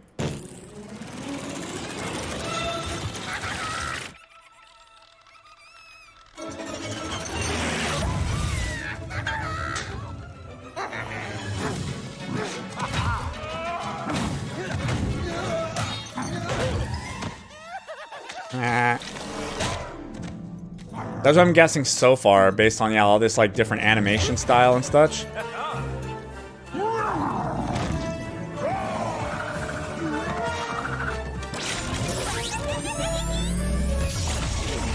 Okay. So far it's like silly. All right. Warcraft Arclight Rumble. Okay, yeah, so it's a totally different game. Hi, I'm Justine. And I'm Adam, and today we have the honor of introducing you to Warcraft Arclight Rumble! All right, that was a So weird, what is this cringy game? What edit. is this game? This is a mobile strategy, fast-paced hero collector And villain collector. and villain collector game that has a vast PvE campaign. It also has dungeons and raids and PvP and co-op and everything you'd expect of a Warcraft game from Blizzard. We Interesting. love games. We were super inspired by tower defense games. Our game isn't really tower defense. It's more our style to do a tower offense game. It's Ooh. joyful chaos. And we're aiming to bring our Blizzard best to mobile games that inspire us. Chaos reigns. All the chaos. Can't use chaos twice. Will it be as pay to win as Diablo Immortal is already exposed to be? That's the question. In basements of taverns all across Azeroth, a mysterious machine has been found. Is it new? Has it always been there? Powered by Gnomish engineering and Arclight. This machine has been generating famous and infamous battlegrounds for your entertainment. So when the battle begins, What just happened here? Why did my quality go to dog shit? Dude, what is... What? All of a sudden it just went to like 480 blurry as shit. you'll come to the battlefield with your army, ready to go assault the boss. There's a base for you to defend. If the base dies, your run is over. Also, there's meeting stones on the map. If we control the meeting stone, we can play things closer to the boss. If the enemy controls the meeting stone, they're going to come at us a little bit closer as well. There's also towers on the map for you to go capture that lets you have a forward position so you can assault the boss directly. There's also shinies that you can get. There's Of gold nodes and treasure course. chests to plunder. You gotta get the shiny. Give me the shiny. Yeah, dude. The more gold that you can get, the more chaos you can rain upon the field. I hope no one is upset, but I really hate this so far. Mostly just because it's all like done in a very cringy way. Not anything against the game at all so far. I'm just hating this whole intro. It's just, it feels so cringe. One of my favorite things about this game is that every mini has their own personality and every single one of them thinks they're the coolest. And they're all wrong, except for Blackrock Pyromancer.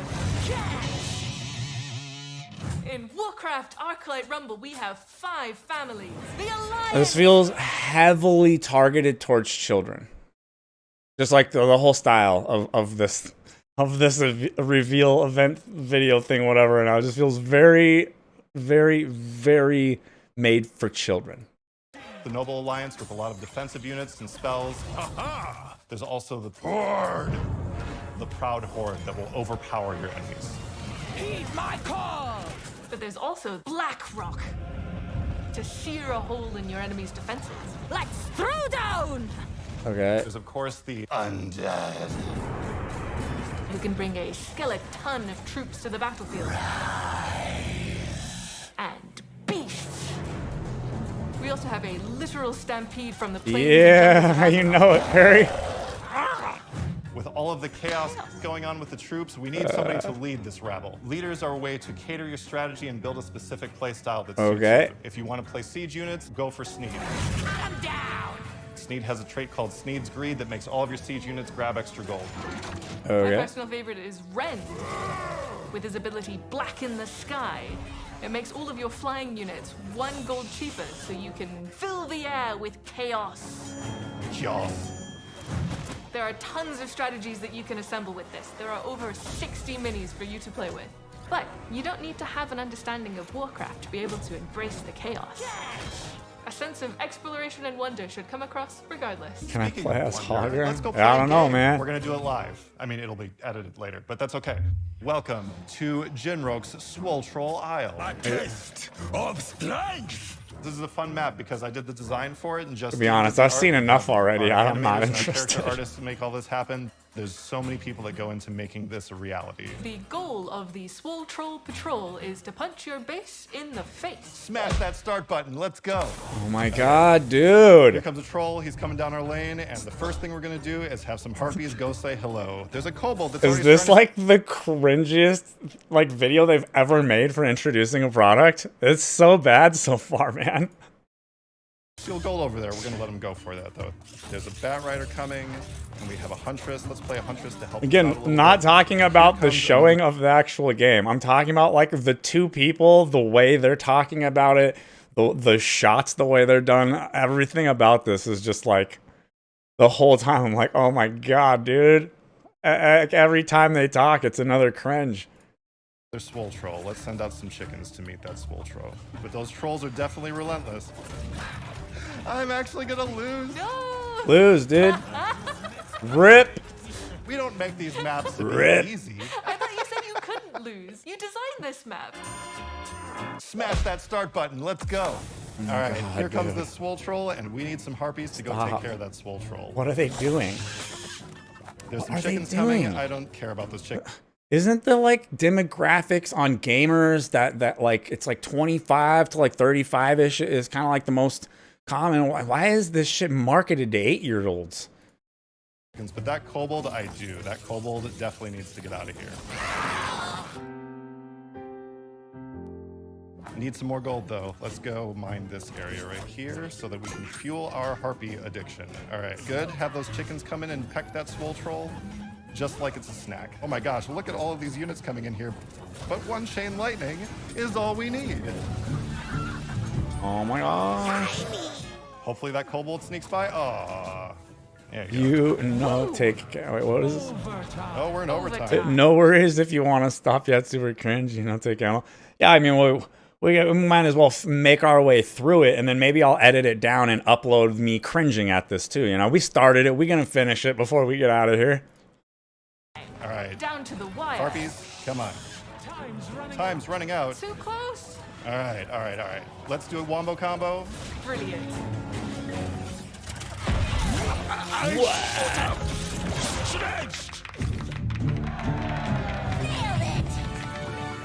That's just one of the 70 plus maps that we have for you to play all over Azeroth. Well, that's a good amount of One my maps and favorite stuff. is going back to Stranglethorn, deep Honestly, like if you like mobile games, it's probably fun, right? It's probably pretty fun. This just a very cringe intro to it. the jungle is Gurabashi Arena. King Mukla is there with his banunchucks and Oh my God. Banandalia. There's a couple of apes in Ungro that have some banana armaments. We've got the Benini gun by Ukluk. Ungro also has Devil Sword Queen, The Benini gun. the tyrant of the area, and she comes stomping down, and you just have to take her down before she bites your base. Tasty base. There's always going to be unique challenges depending on each map. When it comes to maps that require you to be able to take What are you talking about, Curry? Is this like how many of the characters or whatever you get with it? So you get like 5 and you have to buy more? Oh, for 10 each per character? Good.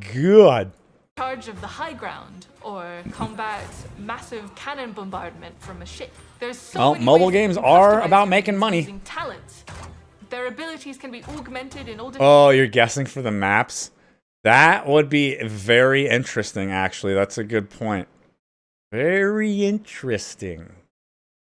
different sorts of directions. Maiev has a really awesome talent called Cloak of Shadows. Wherever you play her on the map, she will cast Smoke Bomb and stealth everything around her, Oh my so you God. can make a mobile assault squad anywhere on the map.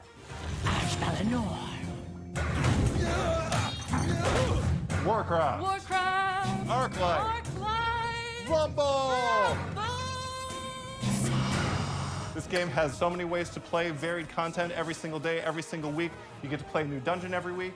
We didn't talk about dungeons! We didn't talk about dungeons. You can play dungeons solo, or if you want to play co-op, you can as well. We didn't talk about We co-op! forgot to talk about co-op. Wait. But did...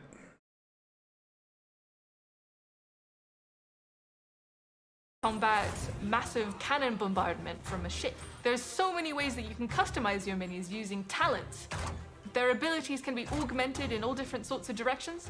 Maiev has a really awesome talent called Cloak of Shadows. Wherever Uh-huh. you play her on What the was map, the she will next thing cast you said? Smoke Bomb and stealth everything around her, so you can make a mobile assault squad anywhere on the map. They said something else.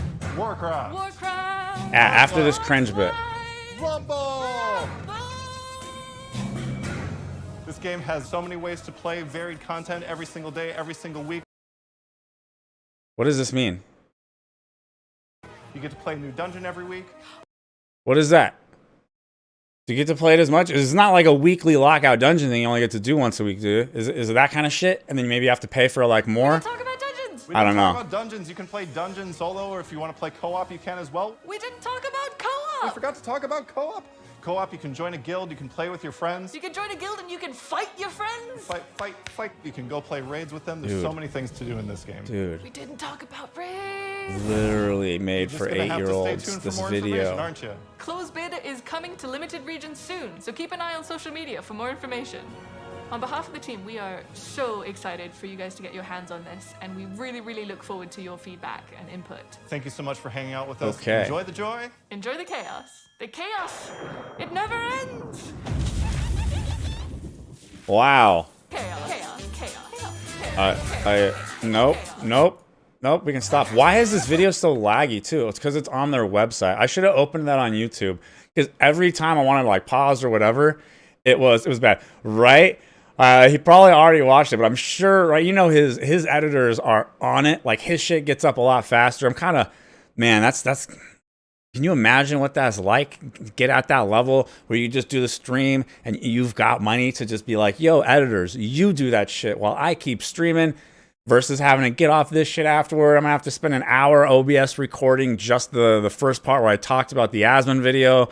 And then after that, I have to watch the entire thing as I go through and like try to edit it down so that it's not just like a, you know, full like clipping the entire thing. And, it's like hours and hours more work just to get like one of these like React clips up from the stream bit.